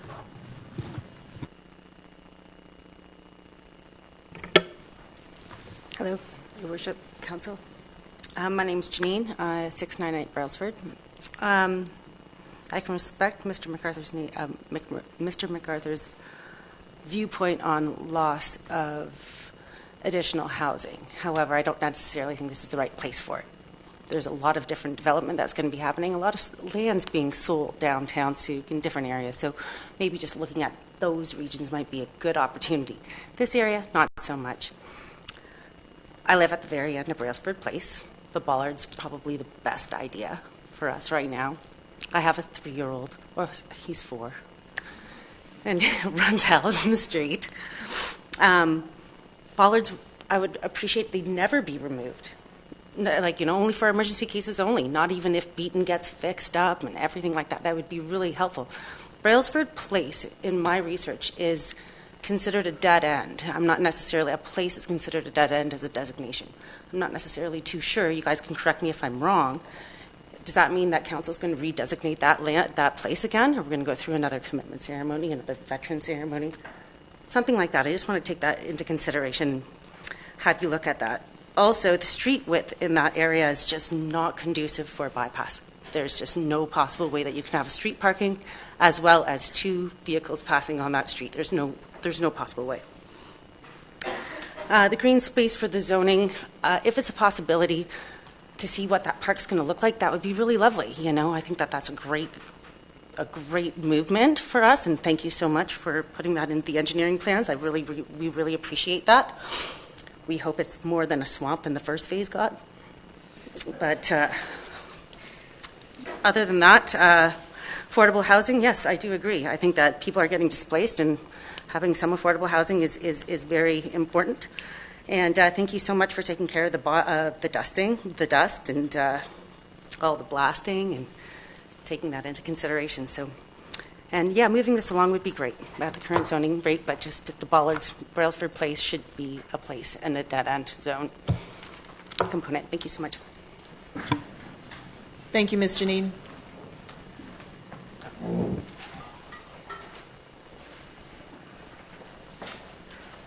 Hi, my name is Scott Renouf. I live at 6986 Brailsford, and I agree with a lot of the other people here. The road is just not conducive on Brailsford to having 2 vehicles even passing at the same time. So allowing it to be opened up to increase the amount of people that basically can live in there, I don't think is a conducive plan personally. A lot of other people have mentioned about the kids. It is a street with a lot of children on it, and as everyone else has mentioned, you can't go more than 20 kilometers down that road, just because of the amount of people that are there or having to watch out because there's a lot of parked vehicles there. So I would be in favor of the rezoning, but based on having Brailsford closed at the end of it and not open to vehicle traffic as a throughfare. So, thank you, Council. Mr. Vanouk? Renouf. Renouf, pardon Yes, me. sorry. Thank you, Mr. Renouf.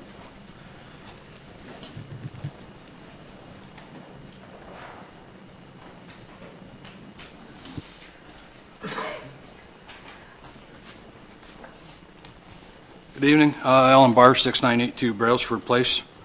I'd like to thank the district for finally doing something about the dust, but I'm a little disappointed in the fact that I had to push my video to media to get some attention down here. I'd like to comment on that. We as soon as someone came in and told me about this, we acted on it right away. It doesn't require anyone going to the media. It just requires coming in and talking to staff. Okay, so fair enough. I do apologize for that, but from what I understand, calls were made and nothing was being done. Nobody was being listened to. So that's what it ended up being. Anyways, regardless of that, I hold the petition from 2012 for Brailsford Place to have the bollards put in. I'd like them to stay there. I'd never like to see them come out. You can put all the lipstick you want on Beaton. It doesn't matter what you do to that pig. It's not going to fix anything. Brailsford is a tiny, single little street with a ton of kids on it. It is not conducive. It was labeled as a place. It should stay as a place. That street cannot handle any more flow than what's on it now. I have pictures.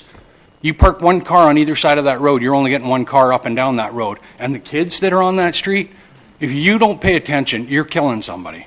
They're all over the place. And it's fantastic because they're all outside playing. But the point being, though, nobody that knows that street, they're asking for trouble. As soon as they come around that corner, if they don't know that street, because the kids, they do. They run out, they chase after their bikes, their dogs, their cats, whatever they're doing. We get cats that lay in the middle of the road and sleep in the middle of the road. It's what goes on our street. But those bollards need to stay there.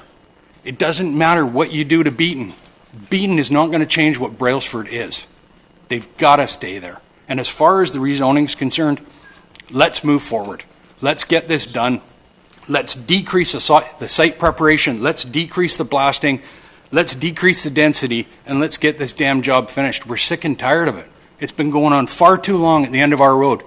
And the prevailing winds come right up through that job site day in and day out, and everything ends up in our yard, whether it's excavated lands or it's blasting or whatever it is.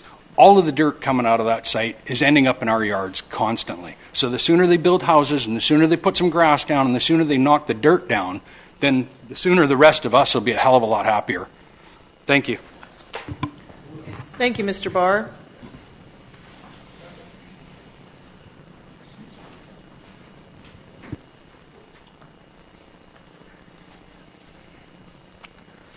Madam Mayor, Council, my name is Jerry Niederlinsky. I live in Stone Creek Place at the Rise. And I take issue with some of the comments I've heard from the developer about recent complaints about dust. About another gentleman stating that no calls have been received at City Hall and nothing has been done about it, but as soon as we hear about it, we will respond. First of all, when you say recent dust issues, probably came to your attention because of the video that everybody has seen. That is the first time we have seen any action. The whole area is frustrated with a negative response from city staff here. I personally came to City Hall last year and talked to a gentleman, and he promised he would talk to the developer. Maybe he did, maybe he did not, but nothing was done. The dust became worse. Any comments on the zone, Mr. Newerlinski? I beg your pardon? We appreciate the comments about the dusting and the blasting. It's just I understand it's a zoning issue. Everybody else has been heard about dust. I'd like to have my say, if I may. I will be brief. It's just the public hearing is for the zone. Okay. Okay.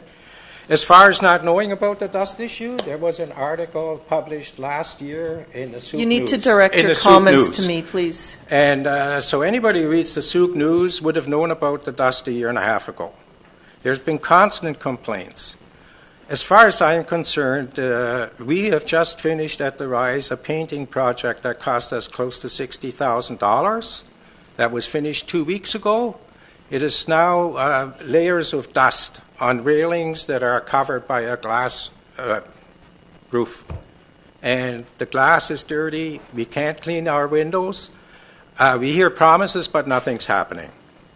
So my idea is that what I'd like to suggest is that for the developer to stand up and take responsibility before he gets any more considerations from council.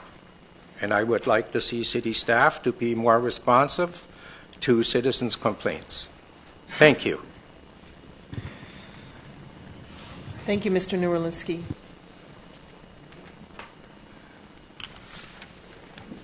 Hello, my name is Vivian Jeffress. I live at 6994 Brailsford Place. I've been a resident at that location for close to 8 years now. I have 3 issues that I want to bring forward this evening. The first one is regard to the petition that was submitted in 2012 to maintain Brailsford as a place.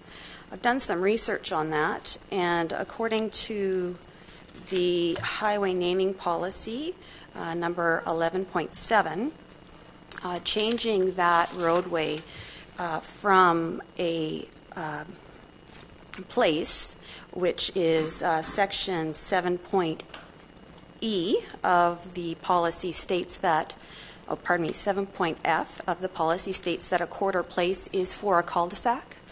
My question to council is, if you do decide to not listen to the petition and make that a through road, who is going to incur the costs for all of the address changes for the residents of Brailsford Place? I think that it's in the best interest for the council to uphold its original naming of that roadway, and it would be more cost effective to leave it as a boulder and to not make it a through road. I saw a fire truck drive up and down that road this evening and was able to do the roundabout without doing a 3-point turn. So emergency vehicles have no problem going up and down Brailsford Place without it being a through road. That's my first comment. I do have a comment regarding the over the past years, it has been very difficult living on Brailsford Place. My husband has asthma. His health has been affected. with the amount of Ventolin that he is required to use during the blasting. We do have to hose down our back decks quite regularly. My skylights are completely covered in dust. I've climbed on the roof trying to clean our gutters because they're filled with silt, and I'm scared that they're going to flood my home. My windows and window sills and the inside and out are covered in dust. It just hasn't been an enjoyable process in any way. I just would like council to, I don't know if you have an opportunity to fine this developer for not complying with bylaws with water, but I think it should be consideration because it has been ongoing for quite some time. My third comment is in regards to the existing green spaces that are on that property. I live at the end of Brailsford Place, the Rise, as well as 2 family units back on existing green spaces. We bought our property because of the green spaces. There's some beautiful, huge trees that we look upon daily and just marvel at them. But what I would say is that ever since the developer has been clearing the forest adjacent to that parkland, there has been 2 trees that have gone down. In all the years that I've been here, not a single tree has come down until they started removing the existing forest next to it. I wonder, my question to council is the following. Does council review the management and stewardship of existing parklands when a new application is received? I believe that the trees adjacent to the green space behind my home are being affected. And I would like for there to be some sort of assessment or review of the health and wellness of those trees before you move forward. My children's bedrooms are on the backside of that property, and I never worried until now. But when there is a windstorm, I do worry because there are some massive trees back there, and I really hope that council will make consideration that the health and the stewardship of the green spaces are important. I think that council has an opportunity today to reset and set a new path forward that will create an environment where everyone in the community can enjoy it moving forward. So thank you. Thank you, Ms. Jeffries.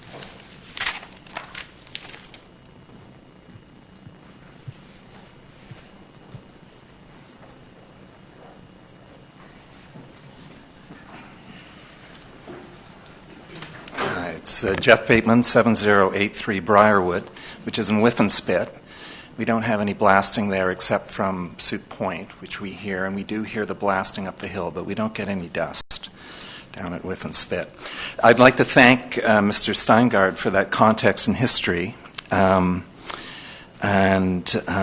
just like to point out that in 2009, the same year that Spiritwood Estates, this, how many units? Close to 500 units with all kinds of density bonusing possibilities.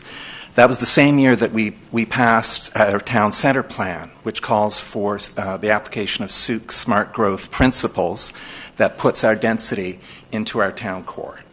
And so it's a bit of a contradiction that back in 2009 we did approve what, listening to some of the possibilities there, it sounds like West Van or something, climbing up the mountainside, great density up there with commercial zones. It seems really off kilter for that SUC smart growth principles.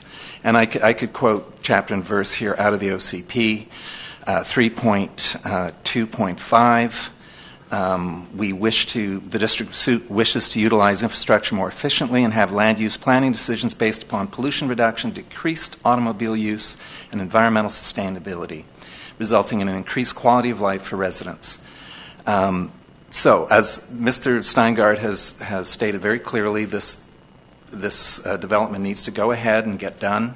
It's followed all the protocols. I'd like to just point out that in earlier public hearings related to developments a little further down the slope. There was talk about downstream drainage impacts being felt by residents down closer to Grant Road, the loss of wildlife corridors. And I'd just like to point out again around secondary suites that the 157 number that will be going ahead can become a maximum of 314.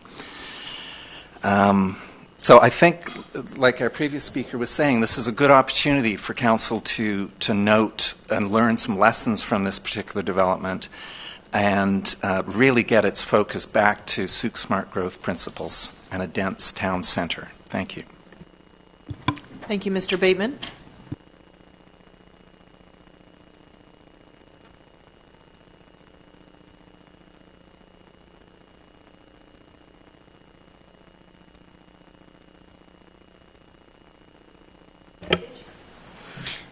Good evening, everyone, Council and Mayor. My name is Cynthia McDonald. I live at 6966 Brailsford Place. My nerves are fried. I also have experienced just daily having to listen to these blasts going on and not knowing if it's an earthquake or if it was just a blast. Our homes are shaken to the core. Dealing with the constant dust debris, I feel for my neighbors that are farther out the road, right near to it. And the worst that happened was when the wind was blowing as well. Everything inside my home was completely covered in dust. It was like almost like a very oily film dusting that was like everywhere was coated. It took hours to clean up in my home. I do hours of cleaning, it feels like, of having to remove dust off of my house, not just in the inside and also the outside of the home, and then off of my back door patio table and chairs. It's just a constant dust debris, and I'm also concerned of what we're also inhaling daily in the air. It's just filled with it. So I feel for your husband who has asthma. I just can't imagine having to deal with that constantly, and we're all dealing with it constantly. So I thank you also to the one that gave the presentation about this project. I'm definitely going to take his card and definitely get my complaints said to him and what we're looking for help for our home, etc. Our pool was covered, so our children weren't able to swim in the bowl anymore. I just think that my nerves are just so completely fried because you're constantly listening to the blast. You never know when the blast is going to go off. And I'm sure everyone feels like that in our street and the surrounding neighborhood. Also, too, I just feel like there is a lack of consideration for us that live in the surrounding area. There was, not from my awareness anyways, that there was someone coming to our home saying, we just want to let you know that there is going to be this development taking place next door to you, that this is, we're going to be probably going to be doing some blasting. This is the infrastructure that we're looking that could be going up, just a way to consider the neighborhood and the people that are already surrounding the area. And I think that was a really missed component of this.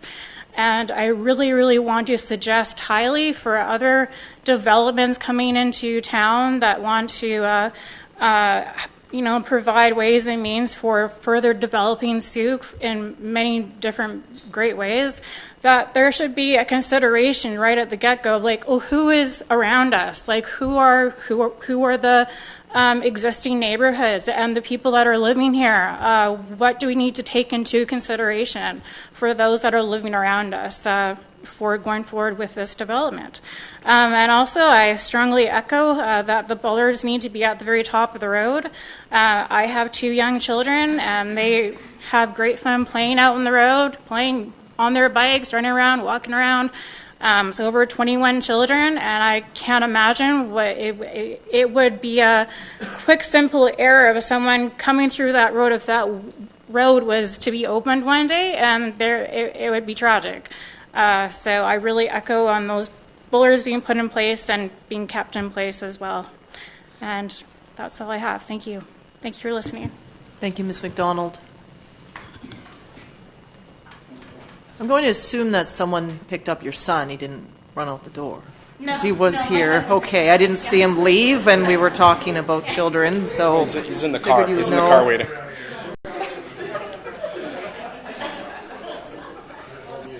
Good evening, Madam Mayor and Council. My name is Eduardo Carosboro. I live at 6971 Brailsford Place.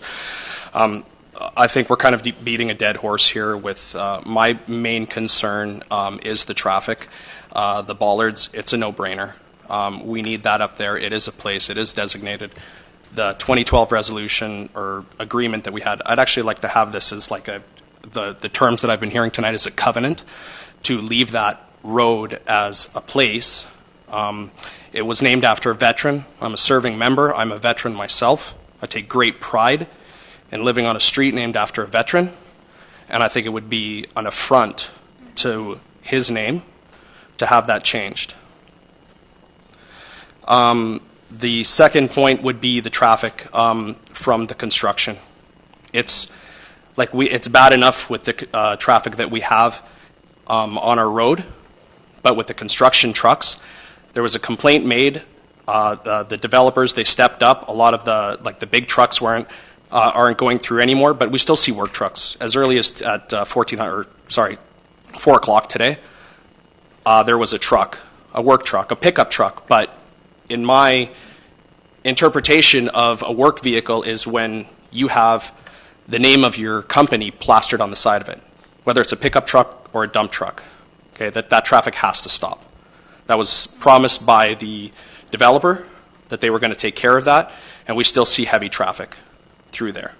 So I would like that addressed by the council.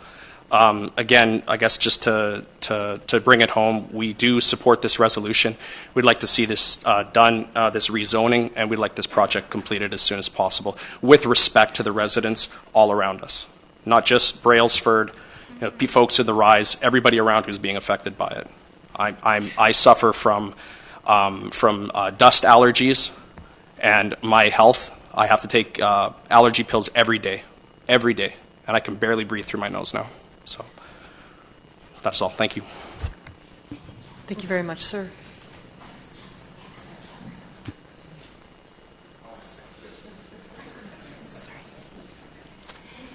Your Worship, Council members, good evening. My name is Marisa Thola, and I live at 2416 Mountain Heights Drive, and I've been living there for over 12 years. I'm here to share what were already mentioned and submitted, the 10 submissions about this rezoning application. And I just reiterate my 3 concerns and request that the Mayor and Council take due diligence in deciding the developer's request. I won't belabor with these 3 concerns because they were already expounded. I'll just be brief. So the first one is road safety. And the second one is my concern for families and children, especially those who are going to take the school buses. And are the schools have enough capacity to accommodate the children coming in? And the third will be the possibility of alternate route to reduce traffic flow. Thank you very much. Thank you, Ms. Ford.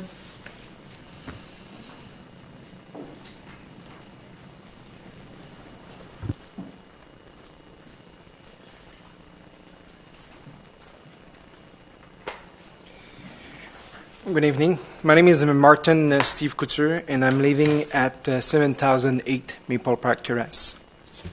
I bought the house in 2004, and the house was a cul-de-sac before. The street, was a cul-de-sac before. I lost my street. I came here a couple of times. The project was being over like 8 years now, I believe. We've been promised, and we're going to have like sewer in our street. We're going to have like gas in our street, and nothing never happened before.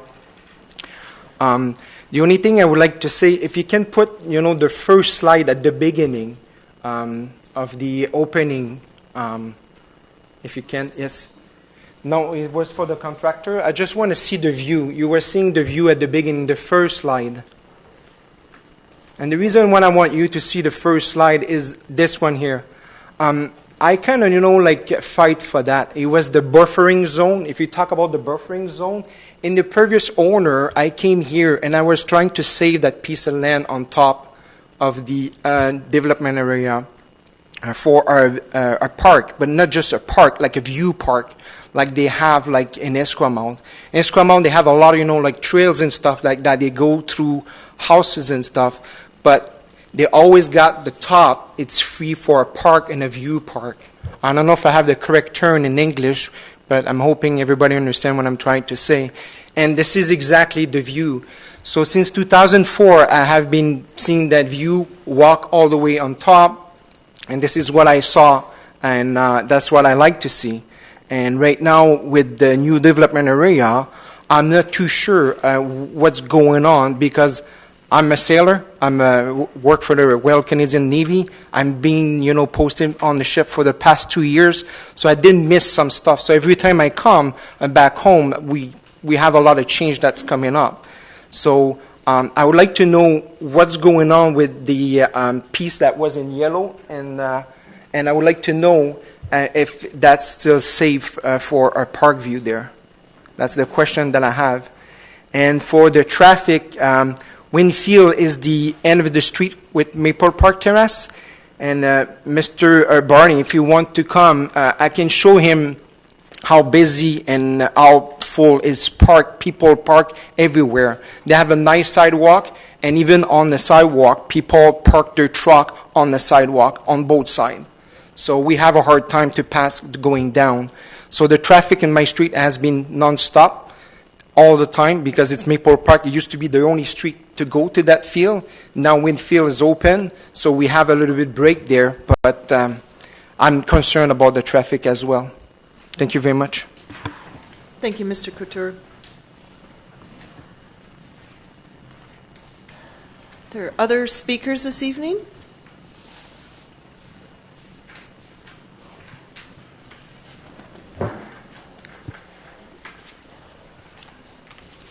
Good evening. My name's Don Colgrave. I'm here to represent Don Smith, owner on Maple Park Terrace. I'm just here to support the zoning to R3, and I think in case of Souk, the less is more, because the area doesn't look like it's conducive to high density in any event. And the other thing is, I'm very appreciative of the amenities that the developers put forward to satisfy the previous commitments, and thank him very much for a well presented case for the R3 zoning. Thank you. Thank you, Mr. Colgrave.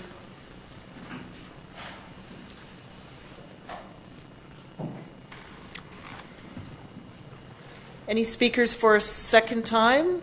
I'll invite the applicant back. Just if you'd like to speak to some of the items that were raised, there may also be some comments that I'll get clarity from staff, but just if you want an opportunity just to present. Yes, thank you, Your Worship. I've been taking notes as everyone's been talking. I think there's a couple of themes that we've all picked up on. Certainly we said it earlier, and I'll reiterate it again. The developer, is willing to install bollards at their cost should district staff deem that the appropriate direction. Certainly there's neighborhood support, so, either way that goes, we'd definitely be happy. I'll just clarify that staff in the when it came forward previously did not have Brailsford connecting in. It was a dead-end road, and council had asked that a through road be considered, and that's why you'll see that's why this change has appeared in this particular one. So it always had been the position of staff that it be closed. Certainly. Just bear with me. I'm just going through my notes here, trying to cluster things together. So I guess on the same theme of traffic, and the contractor is here if there are questions to the contractor or to the blaster. The only time that we've really had to use Brailsford for heavy traffic is when the on-site access road was being excavated for the installation of services. There was a period of time where we had no other choice but to use Brailsford for heavy vehicles. My understanding is that since been stopped, we've been using Winfield and trying to keep as much activity within the site as possible. It's a challenge now because lots have been sold, builders are working, and there are trades everywhere. This is a temporary problem, but it's a problem in every growing community. So I don't know what we can do to address that. Maybe we could set up some temporary parking in future phases as we kind of, get ahead of what's been registered. Certainly willing to work with the neighborhood on that. Dust, I'll reiterate the commitment. The developer has already stepped up to clean people's homes, and that will be an ongoing thing as we kind of get through this. Probably the biggest theme is timeline. And when I concluded my presentation, I said, I'm asking for two things if possible. One is your support. Secondly is timeline. It's unfortunate that we were this long getting to this point. Had we completed zoning previously, a lot of this work could have been done in the winter, in the wetter months, and people would have had their windows closed anyways and likely not have had those same dust concerns. But we are where we are, and of no fault of any person or individual or anything like that. But, certainly the contractor is prepared to finish that next phase, which will, the road going down will suppress a lot of that localized dust. Construction starting on homes will suppress even more. If council was willing to direct staff to, expedite this, I don't know how we could do that, but, certainly the resources on the developer side, we'll throw everything at it to make it go as quickly as we can. So. Okay. I appreciate your comment about the trades traffic, and I would just, if you can, just message out to everyone working to be considerate of those residing in the neighborhood. I live in Sunriver. When different phases were being built, there was a lot of construction. It caused a lot of angst for those, and some steps were taken to have the construction traffic move in a different way and then to be parked in phases. So that just took just alleviated concerns of people living in the neighborhood. And then gradually, as different phases build out, they disappear over time. So I think that's just being neighborly, and it's messaging that just has to go down all the way to the sub-trade that are working there. That's part of the job. So consider those that are living there. One other, the last gentleman that spoke, there he is back there, was asking what's happening with that buffer area. Traditionally when we are working in, say city core areas where you've got, infill happening, buffering is a really big issue when you've got large buildings or different uses, land uses, other than residential immediately adjacent. So single family to single family, those issues don't necessarily bring the same weight. We've maintained as much of that buffer area as we could.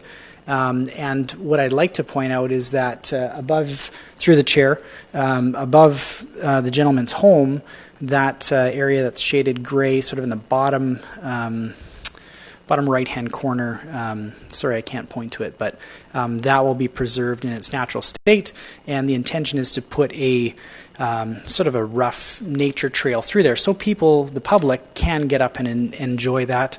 There'll be an access point off of the end of the current phase now off Winfield Drive, so that will meander sort of through that area, and then we'll have a walking path between the homes on the cul-de-sac shown on the sort of the bottom right-hand corner. So the intention is that area would be a public space that people could go for a hike up there and enjoy the view, because it is a beautiful part of Souk, and I encourage anybody who hasn't hiked up there to certainly when the trail's there to do so safely. Okay, so that's the viewscape that the gentleman spoke of in terms of preserving. Correct, yes. That'll be built in. Okay. In terms of expediting this, I think it'll enter the queue. Everyone in this community is living next to some form of development activity. Like, it's just busy all over the place. So I think should council pass this, it would be treated like every other, because there are impacts all over Souk right now with the activity. So I don't know what more our staff can do than to just treat it the same way that they are treating other applications that are moving through, because there are disturbances, noise occurring all over the place. We just have to clone Rob. Pardon me? We just have to clone Rob. Good luck with that one. But thank you.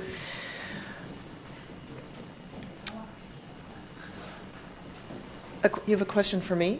Okay. I'm just wondering, I know we haven't closed the public hearing yet, and I'm wondering, after we do, if we could take just a 2-minute break to maybe think everything through and also use the washrooms. Yes. I don't want to miss anything. Yeah, we'll just, I've only called twice now for any comments for the public, so, and then wanted the applicant. So is there anyone further that has anything new or that they would like to say?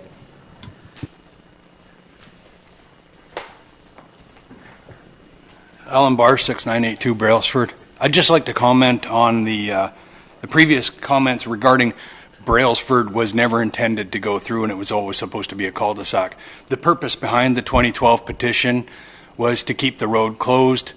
At that time, I was told by members of council that that road was always intended to go through. And I argued the fact that you called it a place, the developer, Lamont, went as far as paving what they referred to as a half cul-de-sac at the end of the road.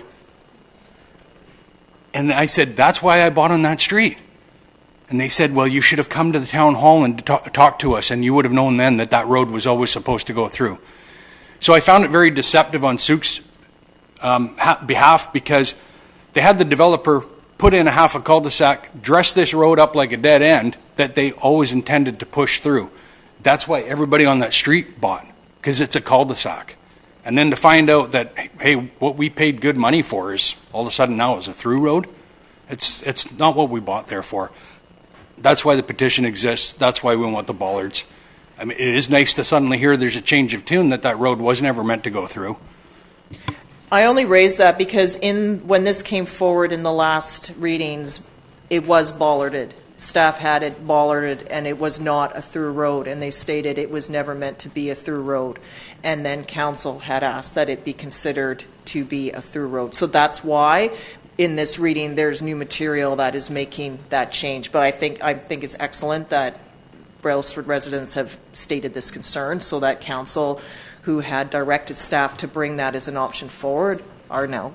Okay. I'd also like to bring more attention to the traffic study that said that Brailsford wouldn't make any difference, that it's not a necessary egress route from the new development.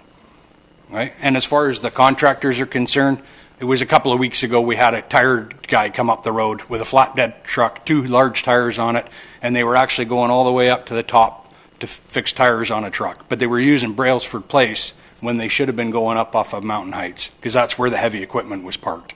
Okay? Thank you. Thank you, Mr. Bars. So is there anything further from members of the public? This will be the third and final time to comment on this application. There was a member of the public that spoke about or queried about schools, and so the school trustees and SD 62 staff have presented their facilities plan to build a new school in Sunriver, also to expand Journey Middle, expand the high school as well. This is all subject to Ministry of Education approving this plan, as well as additional portables over the short term. So it's something that certainly we are advocating for. So that is to take into the growth. Staff have put forward projections based on approved plans, and we feel that that number is working well. So in that case, it is up to the ministry, but we're making a very solid case for it. I certainly have told that to the Premier directly.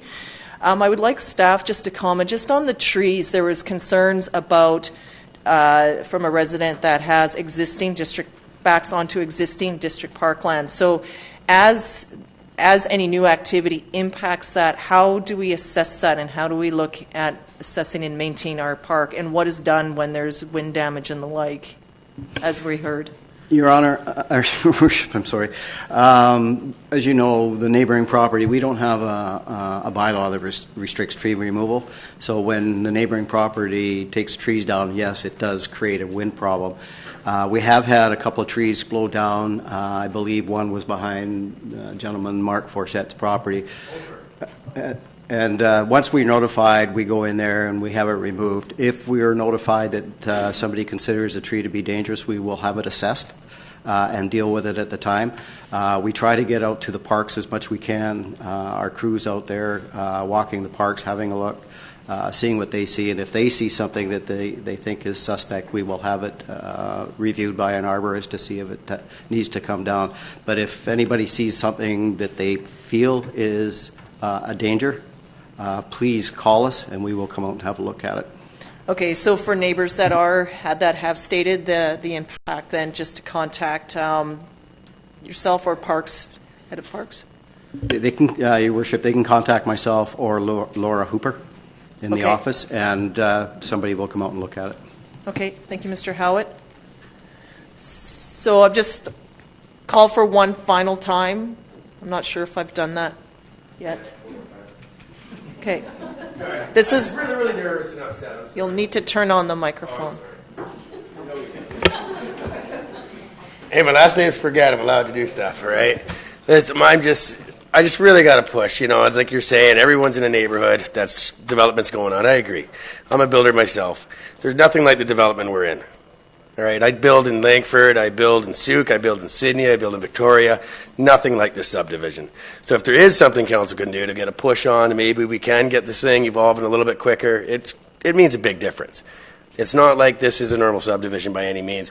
We always get the winds coming from the ocean every day. It's unbearable. You can't sit in your backyard and have a leaf blower to leaf blow. I don't want to stress on the dust anymore. Back to the trees, though. Yes, Laura in your office was supposed to do an assessment 6 weeks ago. No phone call, no nothing. The trees are dangerous. They've come down. I've watched them from my couch. A 180-foot tree. It needs to be assessed, 100%. As Vivian stating, she's almost in tears talking about it. I live right next door to her. My child's room is right at the back of the house as well. And from what I understand, Laura went through it herself 2 years ago. She had a tree fall on her house. She understands what it is. It's dangerous. These trees are literally, they're 140, 180 feet in the air, and there's only 20 trees around it. They're coming down. They have to. Right? The root ball is only a foot deep. Okay. Thank you, Mr. Don't eat dirty meat. Okay. Thank you.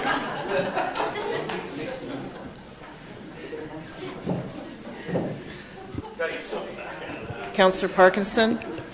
Through your worship, I would just like to say that I do not like the idea of staff names being mentioned in presentations to point out certain differences. And how do we know that she hasn't been there in the 6 weeks? She may have been there when you weren't watching. We're not going to debate this matter. The point is taken, and our staff will follow up with that accordingly. So and Your Worship, I'd just like to add, if people have concerns, please come to me. Like, I'm the interim CAO, and I'll deal with it as soon as it comes to my attention. If you're not getting the attention you feel like you should be from staff, please come to me. That's what I'm here for. Thank you, Mr. Blackhall. Okay, so that's the final call for members of the public. Is there any comments? I know that we need a bit of just call for a 2-minute break, and then I'll return for council to ask any clarifying questions for staff. But the public hearing for this is now closed. Okay.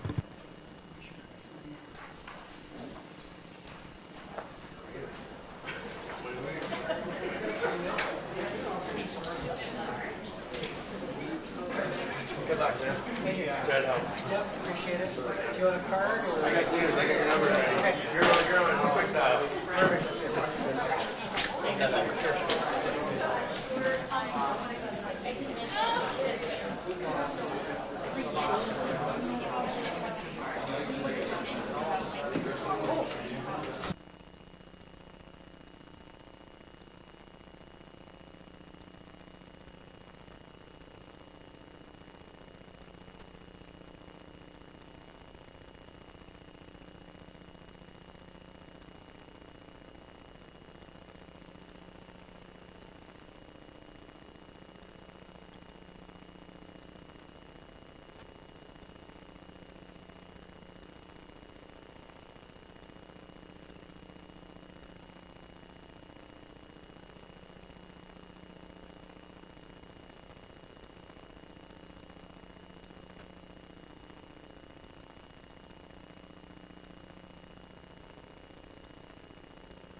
so there's 3 additional screens. Okay, everyone, if you could please take your seats. Please take your seats.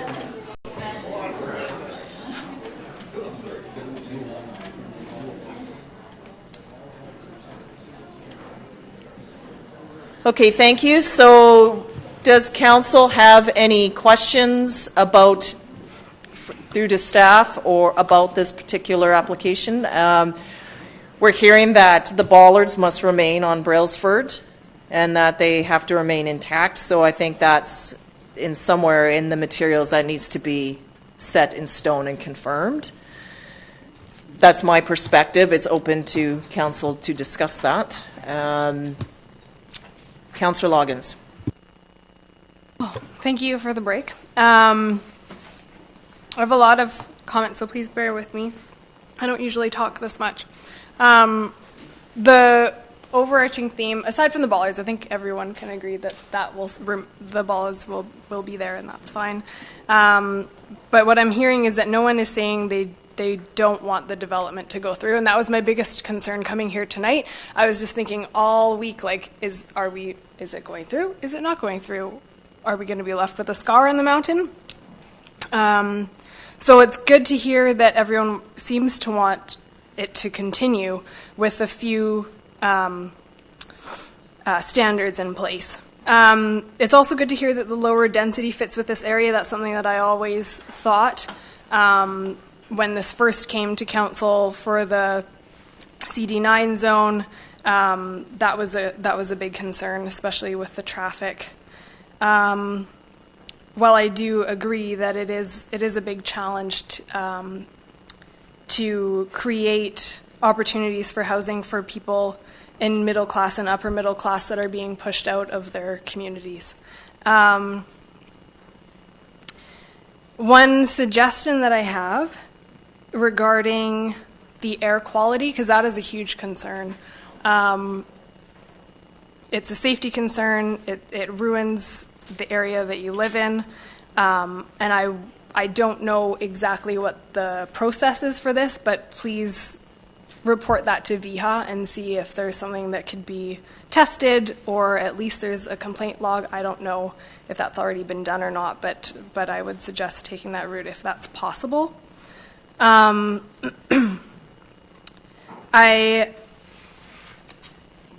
of the biggest amenities that the park amenities concern me for a couple of reasons. It's not just that the trees are clearly being impacted, and this would happen in any development, but the trees are being impacted by the blasting and the clearing, and then the winds that come along with the lack of density in forest. But it's also that when we acquire these parks, the district will be liable for any dangerous trees. And that's a huge concern to me. Just last week, someone was killed by a falling tree in BC. So that's not only something that needs to be looked at immediately and assessed by a qualified arborist, but also something that our district needs to look at long term. And then finally, the other really big concern is, of course, the traffic. While it is great that we do have a lower density in this project, we have 136 potential units. They'll have at least 2 vehicles each. That's just the way it is, unfortunately. So that's over 270 vehicles in this one area. Then we're going to add suites. I don't know how many. I would hope that the developers have a guesstimate. It's easy enough to make a guesstimate on how many suites there might be in your own development. Plus visitors. I mean, that's enough people on one road, actually. That was the concerning part, and I don't get me wrong, I completely agree that Brailsford needs to be cut off, but then the concern with Mountain Heights Drive that's been brought up quite a few times, like on that road heading north, there are over 150 vehicles for that one road, and what if there is an emergency and we have a fire evacuation or a tsunami evacuation, although hopefully that's high enough to avoid a tsunami, but let's say a fire evacuation, 150 vehicles on that one road is a huge concern. especially if the road is constricted by suite parking on the street. And that's enough people on that one road to have a birthday party every day. So, that doesn't even mention how many visitors might be required for this spot. So one thing that I liked better about the existing zone, that I like better about the proposed zone, is the visitor parking. That's right? Proposed has the visitor parking. But I would really like to see two visitor parking areas, perhaps one in the north and one we're looking east and west, one at the top of the road, one at the bottom of the road, space them out at least, so that they accommodate more than just the vehicle or the homes at the bottom. No one's going to walk all the way up the hill from a visitor parking spot at the end of the street. So it's just a really high density area for having a very low number of escape routes by vehicle. Those are all my thoughts. I don't know how we can address them really. Hopefully we can have some good discussion on these tonight, because it does seem like council and the people of the area do want the development to continue. So I hope that we can come to some sort of agreement tonight. Thank you, Councillor. Councillor Pearson. Yes, thank you. I'd like to thank the developer for making the presentation and owning some of the issues around the irritants of living next door to a development that seems to be going on for a long time. The CD9 zoning, I think this is a great improvement, and it was in place a long time before I was on council, so I don't have any decisions on the CD9, but I do like the changes to the zone that's being presented. Supply and demand, has come up time and time again in affordable housing, and the leading people on affordable housing say that building the supply will eventually catch up with the affordable piece, and people will build the right things. So I think there's a couple of key points in here. The Brailsford bollards, I heard loud and clear from the people who live on Brailsford. Smart communities have connectivity, but I've heard from you guys, and I'm okay with the bollards going in there. My thought process around building subdivisions and density is that the more roads you have in and the more roads you have out, the less it actually impacts somebody at some point. So, but I did hear that, so I'm going to support the bollards being in there. The assessment of the trees, I hope that staff can do something with those trees, particularly if there's a danger in somebody's neighborhood. I had an opportunity to meet with the contractor over the weekend, the blasting contractor, and he assured me that it was a high quality. It's a very reputable firm that is doing the blasting, and sometimes beyond their control, wind and things like that. But they've taken some steps. So I was happy to hear from the contractor, the presenter tonight, and the blasting contractor over the weekend, who's a very responsible person from our community as well, and doesn't want to be an irritant to the residents. I want to, my heart goes out to the residents, because this is an area that we've been developing for a large number of years, and through no fault of a lot of people. You heard about some of the history. When projects go broke because of what and it gets sold on the market, that puts in these big long delays, which makes it even worse for the people who live there. So I'm really sorry to hear that this project's dried out or drawn out. So I hope now tonight that we can move this forward, and I hope that we can get on with it at a lower density. I think it's a good project in the right area, and eventually that whole mountain will develop, and hopefully we're irritating people less. So I will be supporting the project, and I will be asking for the things that the public has raised tonight. So. Thank you, Councillor Pearson. Councillor Berger. Yes, thank you. I was also happy to see the decrease in density and the deletion of the condo building. I think the proposed zone fits far better within the existing neighborhood. I also look forward to the subdivision stage where we'll all get to see what the streets actually look like. This rezoning is just really about density, so the next stage, which is subdivision, you'll get to see hopefully some tree-lined streets, some some sidewalks and all that kind of stuff. As for Brailsford, I was one of the people at the last public hearing that asked what the connectivity would look like.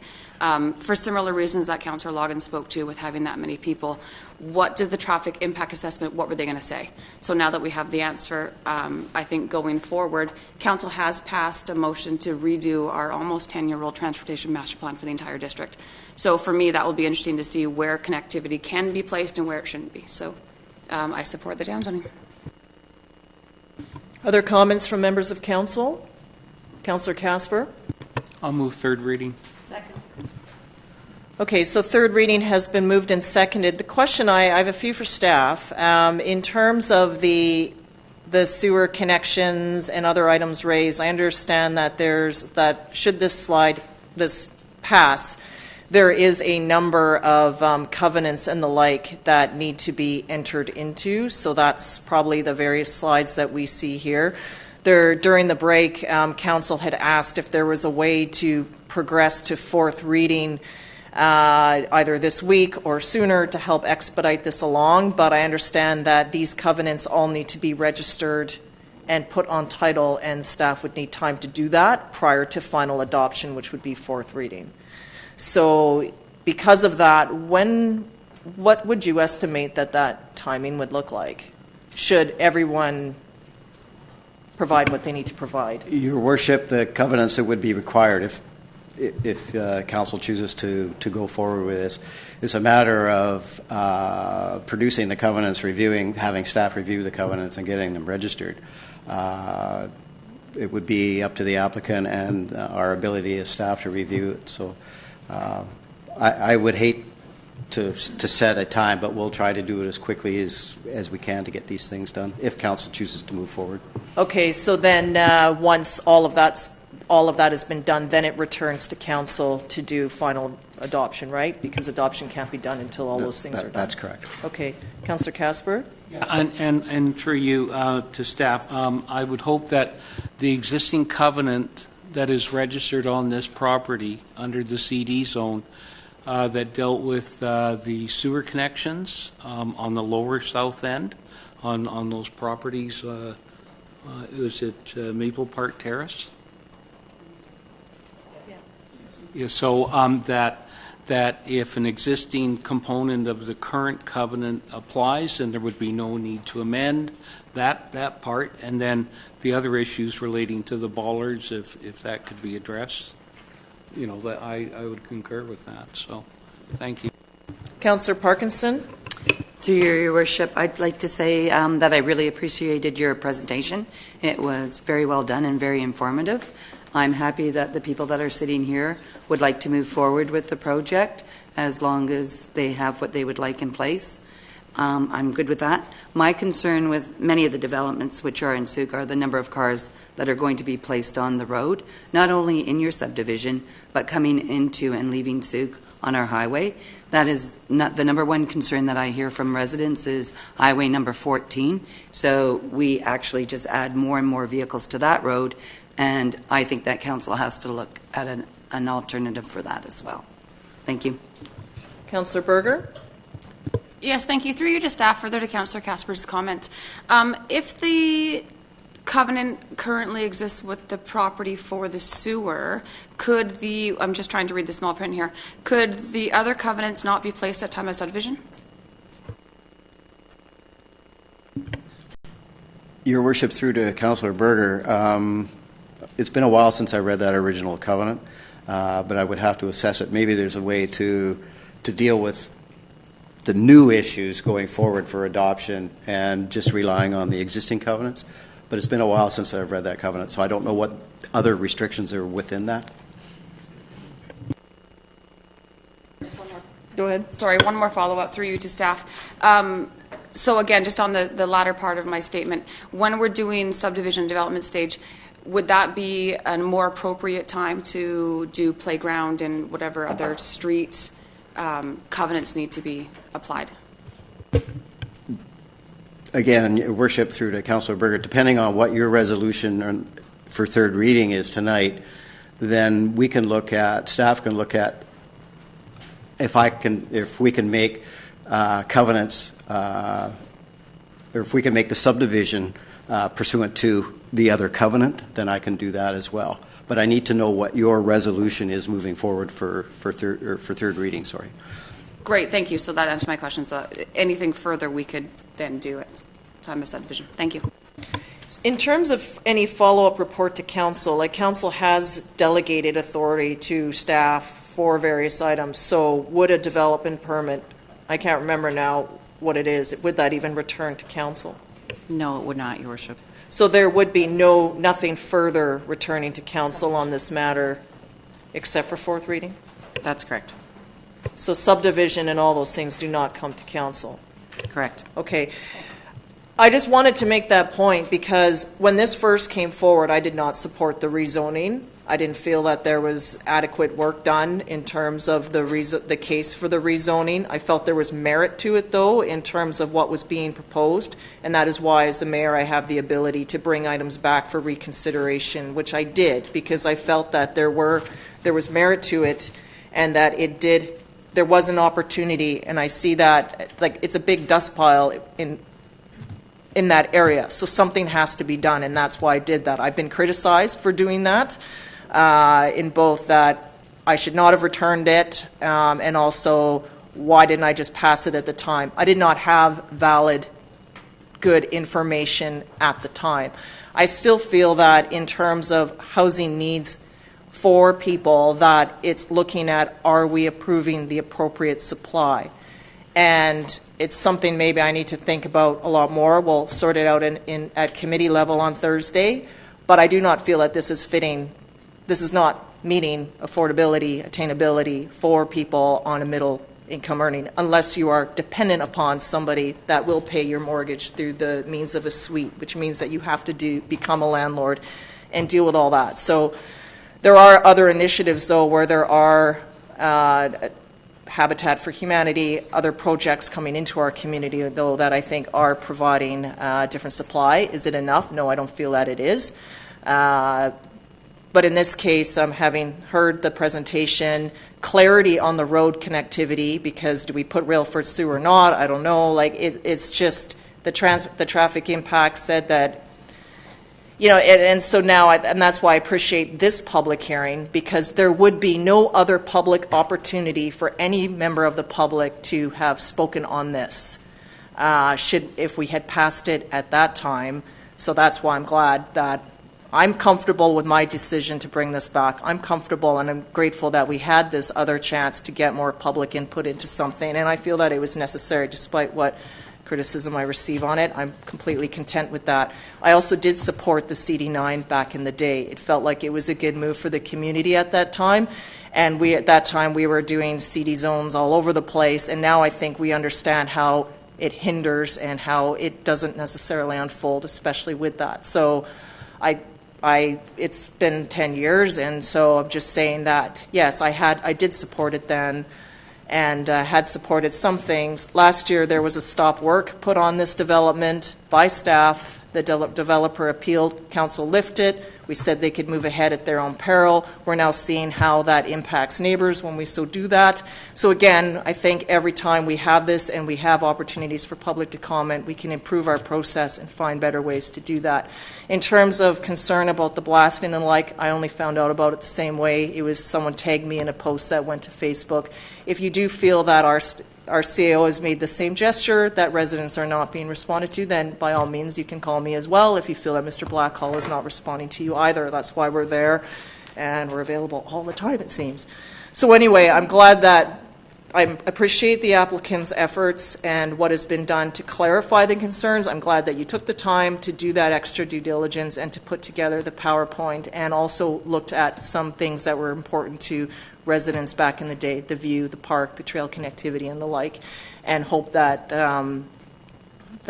we can move forward in a meaningful way. But there is a process that needs to be done to this. So at this point, I'll be supporting third reading as we go ahead. So on that note, I'm going to call the vote then. All those in favor of third? Opposed? So it's carried unanimously. So then in terms of the other pieces, Okay, there's 3 slides of text, so, and I believe these are in the materials where it's listing off the 10 different items. Is that correct? The only one that I wonder or that concerns me is the part about adding some language around Brailsford and the need for the bollards there. Yes, Your Worship. The items that are up on the screen are contained in the original report, which is on page 35 of 93. It's also got a large 7 over the numbers. The April 23rd report contains items 1 through 10. On the last slide, I have also added a provision that the owner agreed to provide a low-pressure sanitary sewer service to the lot line of each of the following described lots on Maple Park Terrace, 7047 to 7076 Maple Park Terrace inclusive. And then just to note that there is an additional and that upon adoption, the restrictive covenant from the previous CD9 zone be released. Okay, so I was trying to find the page, so sorry about this, but the bollard, where's that language here? Or it's not? Sorry, my microphone. Mr. Howard? Thank you, Your Worship. In discussions, just quickly here, because it's our road, council could direct staff to maintain the bollards. It doesn't need to be. It doesn't need to be in this. It doesn't need to be in this. Okay. I think the neighborhood would like it in there. Is there a way of? I think that we can do a separate resolution that council directs staff to maintain the bollards because they are district-owned streets, but it's not appropriate to put it in the covenant as the covenant applies to the owner and they have no control over district streets. I see. Okay, I understand. Okay, so in this case, can you go back to the beginning of these slides? Okay, so then it is that prior to final adoption of zoning amendment bylaw number 694, 600-53, the owner be required to enter into section 219 covenants, regent in priority of all other charges on title for 74044 Maple Park Terrace and 7002 Brailsford Place to address the following as stated in these slides. Councillor Berger? Yes, through you to staff, just a quick question for clarification, just so the neighborhood can move forward. If it's going to be onerous for us and lengthy, I guess is the better word, to register these covenants, council can then delegate authority to staff to do the Section 219 covenant at DP stage. I know, but I'm wanting to get this moving forward so the applicant can move forward with the development and these neighborhood people aren't waiting forever for this works to go. So I would like to make a motion that rather at the very beginning, or an amendment, however you want to word it. It hasn't been moved. I just read it out, so okay. You can. So my suggestion would be just make a motion.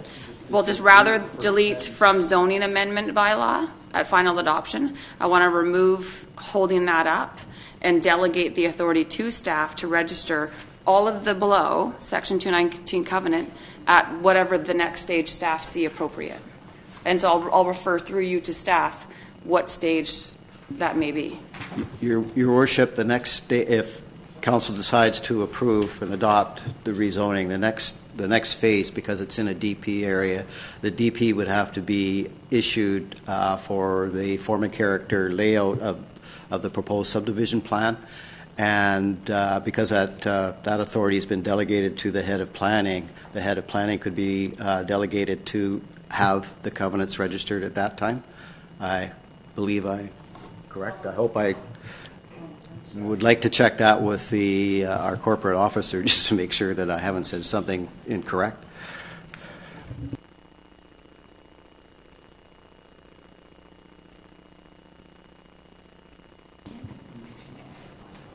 So we can or can't do that?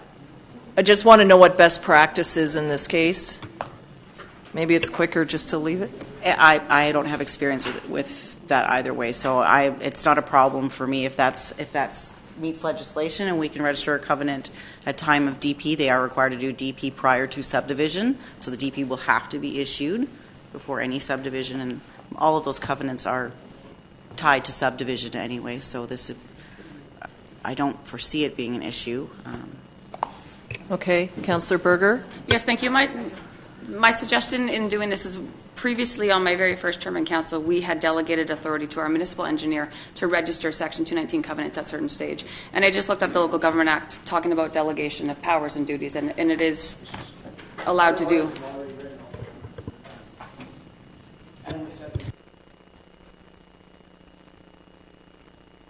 My intent is just to speed up the process for the neighborhood. So I don't know how long it takes to get them registered with land titles, and if it's going to be a lengthy time, I would rather put that off to subdivisions so we can move forward for the residents.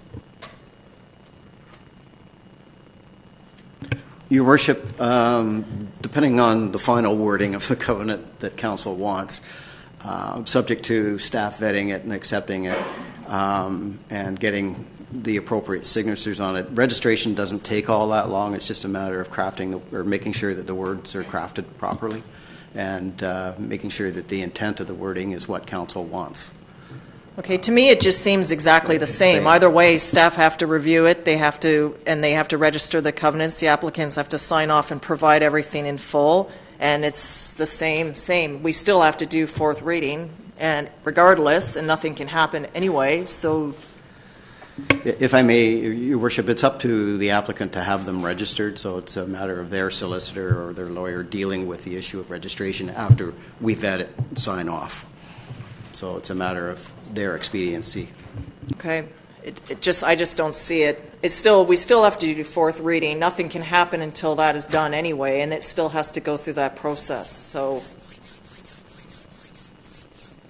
would someone like to move a motion? There is no motion on the floor right now. Councillor Berger? While I understand what everybody's saying as far as getting them done, I just think in the essence of time and moving things forward, I feel that fourth reading can probably happen before the completion of the covenant. So I'd like to move that prior to issuance of development permit, I'm just going to pause for 1 second and through you to our corporate officer. Do I have to use the language delegate authority to the head of planning within the motion? I wouldn't say so, but this is, I think, just something that we haven't addressed before, and nobody really... So then, just prior to the issuance of the development permit stage, sorry, it's very hard to read, and then all of the following.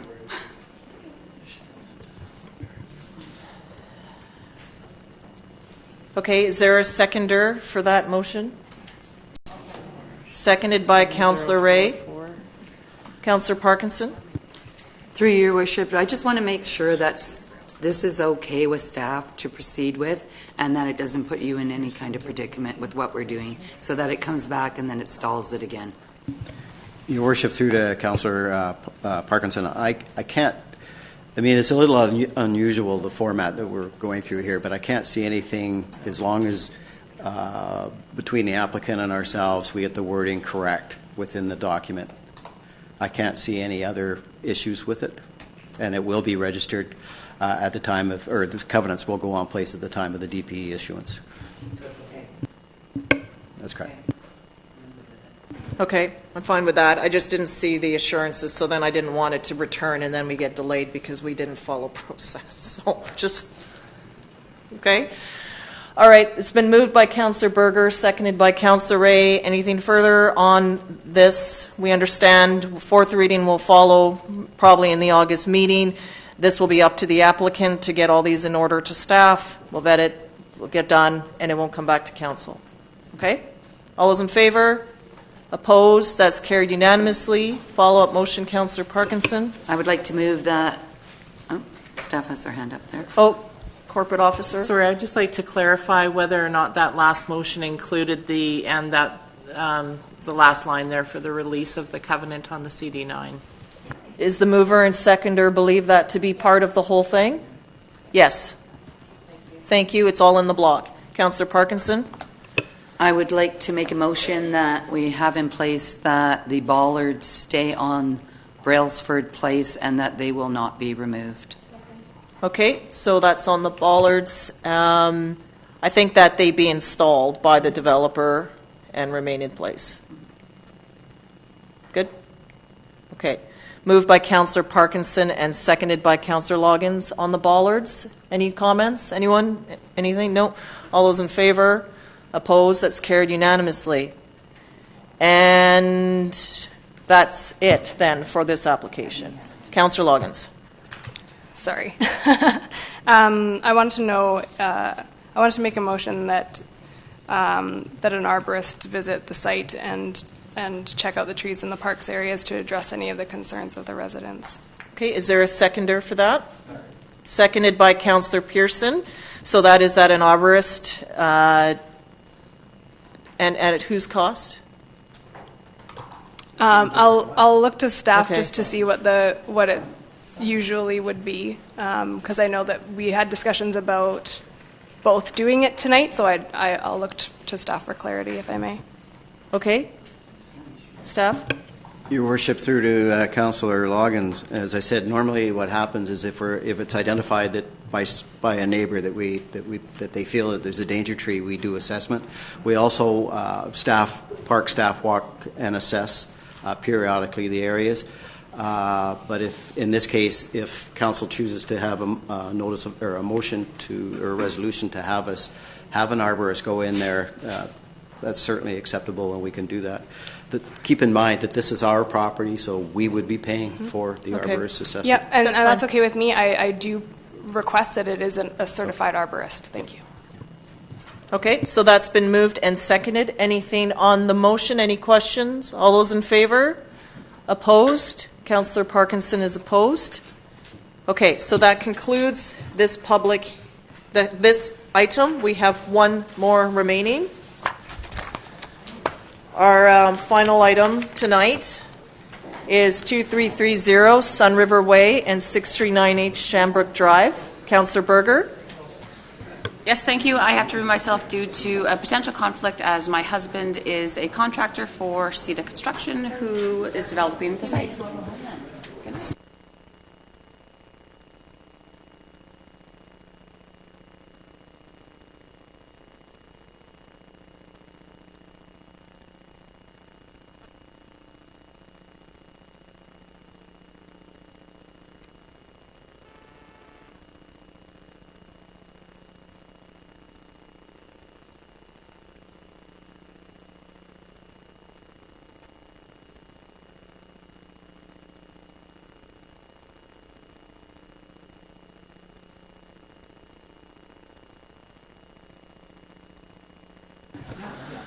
Okay, so over to staff, please, on our final item tonight. Thank you, everyone, for your patience this evening.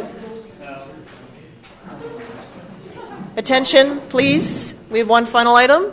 Go ahead, staff, please. Sorry. Your Worship, Council, I'll try to make this quick so everybody can go home. The item before you is to request third reading for a text amendment for 2 sites in the Sunriver community.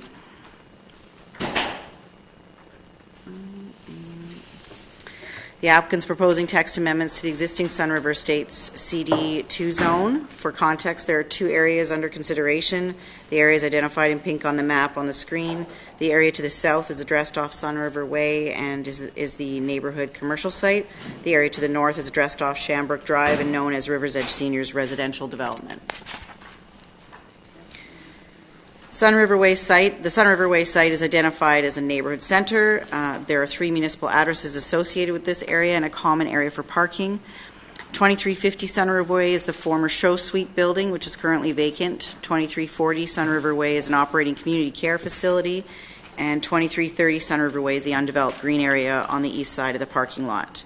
The applicant's proposing to add office and health services as permitted uses in the Sunriver Way site.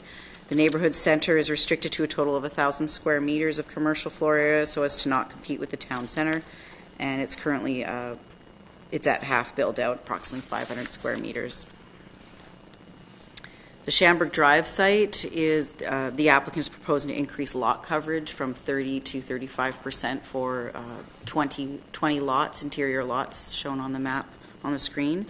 The additional 5% will allow the developer to build larger homes to appeal to their market demographic, which is seniors looking for 2-bedroom and den or 3-bedroom homes. Staff support the addition of office and health to the Sunriver Estates Neighborhood Center. as it allows the developer to complete the build-out of the site and has no negative impact to the town center. Staff also support the increase in lot coverage in River's Edge for the 20 lots identified, as there will be no negative impact on the surrounding sensitive environmental area nor on storm drainage of the site, and allows the developer to respond to changing market demands. There are no outstanding issues identified. The applicant, Phil Buchanan, is here, but doesn't have a presentation to make, but is here to answer any questions council may have. Okay, thank you. No, I don't have any questions for staff or the applicant. It's a pretty straightforward report. Members of council have any questions? So we'll go into the public hearing for any comments from members of the public.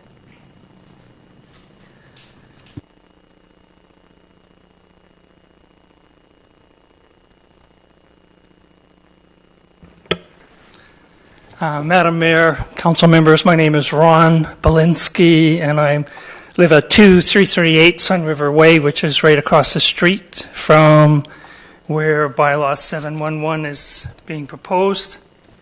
My main purpose for coming here is just wanting to get some clarification. So, like other members on the street, we received a letter. So they want to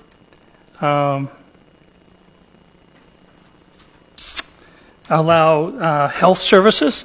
Can you clarify what other services besides that would be allowed? Staff, are you able to comment just on what that definition means, please?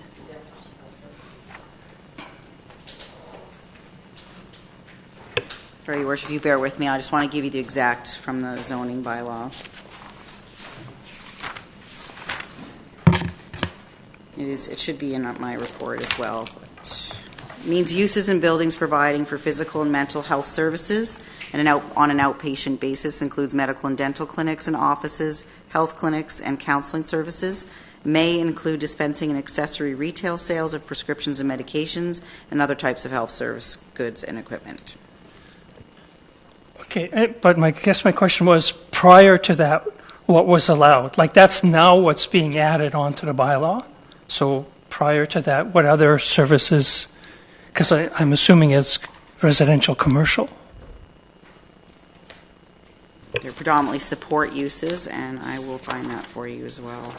Okay, while you're doing that, maybe just I'll add a couple other things, just again, so that I can talk to my neighbors and my family. Is there going to be a height restriction on the buildings? I'm assuming all the buildings within Sunriver, most of them are 1 or 2 stories. So I'm assuming that that's the height that's going to be allowed there, but maybe you could clarify that. 802, yeah. There's just a question that came from council in terms of there's other areas in that. So some of it's built out. That's where there's a daycare and the former sales center, but there's also adjacent lands that are treed right now that could be developed. So I think that's right. why. That's the one that I'm most looking for clarification on. Sorry, through your worship, to the gentleman at the front. So for the neighborhood center, for your first question, things like convenience store, retail store, personal service, community care facility, like the one that's there now, restaurant, playground are the listed permitted uses for that. And that was my understanding, but I just wanted to clarify that. And then the maximum height for principal buildings is 13 meters. So what is that? Is that 2 stories? 2 stories plus a roof? 2 stories. Yeah. Okay. A couple other questions. Do we know the number of businesses that could be allowed on those lots? Because and to go with that, who owns that property right now? Is it Sunriver property and somebody's wanting to buy it and is asking for an amendment, or has somebody bought that property and wants to amend it? Do we know? The Sunriver developer is asking for the amendment. Who is? The Sunriver developer. Okay. There's been some confusion. I went and talked to a fellow who said he had bought the property, and then other people said, oh, no, he doesn't own it.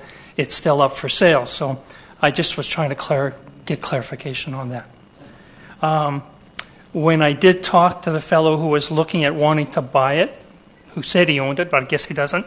It sounded as though he wants to remove all the trees that are there. If you remember, there's a number of maybe Scotch pines. So that's going to be unfortunate if all of those trees have to be removed. The applicant is here, so we can have him respond to your questions. Okay, and I think my last question is, what would be the hours of operation of such a business there? I mean, would they limit it to 8 to 5, or can it be any hours? Are there any restrictions that would go on hours of operation? The zoning bylaw doesn't address the hours of operation for this specific site. So I'm just thinking that, with the residential properties there, if we've got somebody that's operating 7 days a week, they're operating day and night, if we don't know how many businesses, how much traffic is going to be going back and forth, I think that's what myself and our neighbors would just like to know.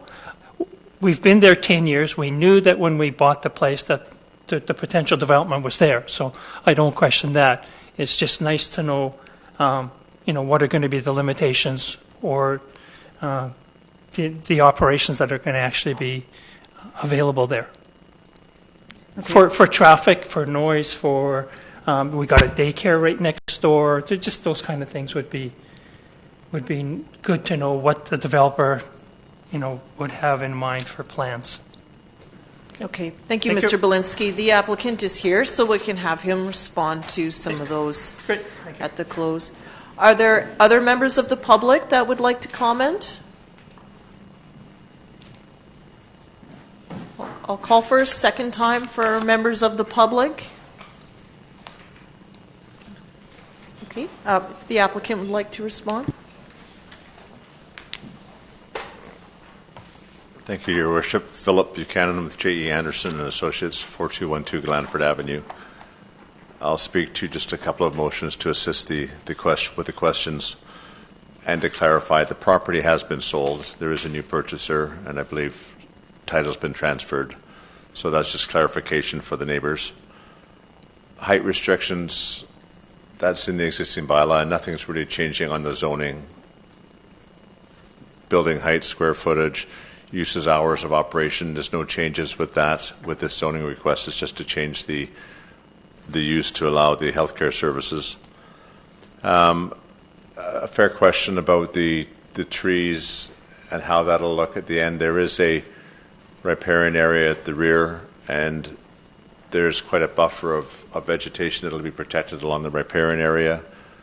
So I don't know the square meters, but certainly there won't be a lot of tree removal on that. There has to be some to make room for the building, but there will be, through the provincial regulations, riparian areas regulation, quite a buffer of trees protected. Okay, hope that helps. That does. So that's where the whole site, like including where the existing buildings are, as well as the vacant parcel, they've all been sold? No, just the vacant portion. Oh, I see. Okay, the vacant portion has been sold. That's and correct. Then the other ones are still held by the Sunriver developer. That's correct. Okay. Okay. I hope that clarifies. Okay, and then, okay, thank you. Okay. Anything further from members of the public? So that would clarify that, Mr. Belinsky. A development permit then would be handled by staff. There would be nothing else that would come forward to council, just to confirm that. Your Worship, yes, that's right. Okay. But Mr. Belinsky, you could always reach out to our staff if you have any questions along the way as works occur. Okay. Third and final call from members of the public. Okay, so return this back to council, please. Okay, move third reading by Councillor Ray and seconded by Councillor Casper. Any discussion from members of council? It is right at the mouth of Sunriver Way, so obviously any work that occurs should really recognize the traffic flow that goes in and out there, and any signage, or if there's any sort of detour needed, I think would be appreciated by people that live in that area. Okay, all those in favor of third? Opposed? That's carried unanimously. There's nothing else with this particular one. Okay, so on that note then, I completely close off the public hearing on all of these items and look for a motion to adjourn, please. Moved by Councillor Parkinson and seconded by Councillor Loggins. Thank you for your patience this evening, everyone. All those in favor? Opposed? Carried unanimously.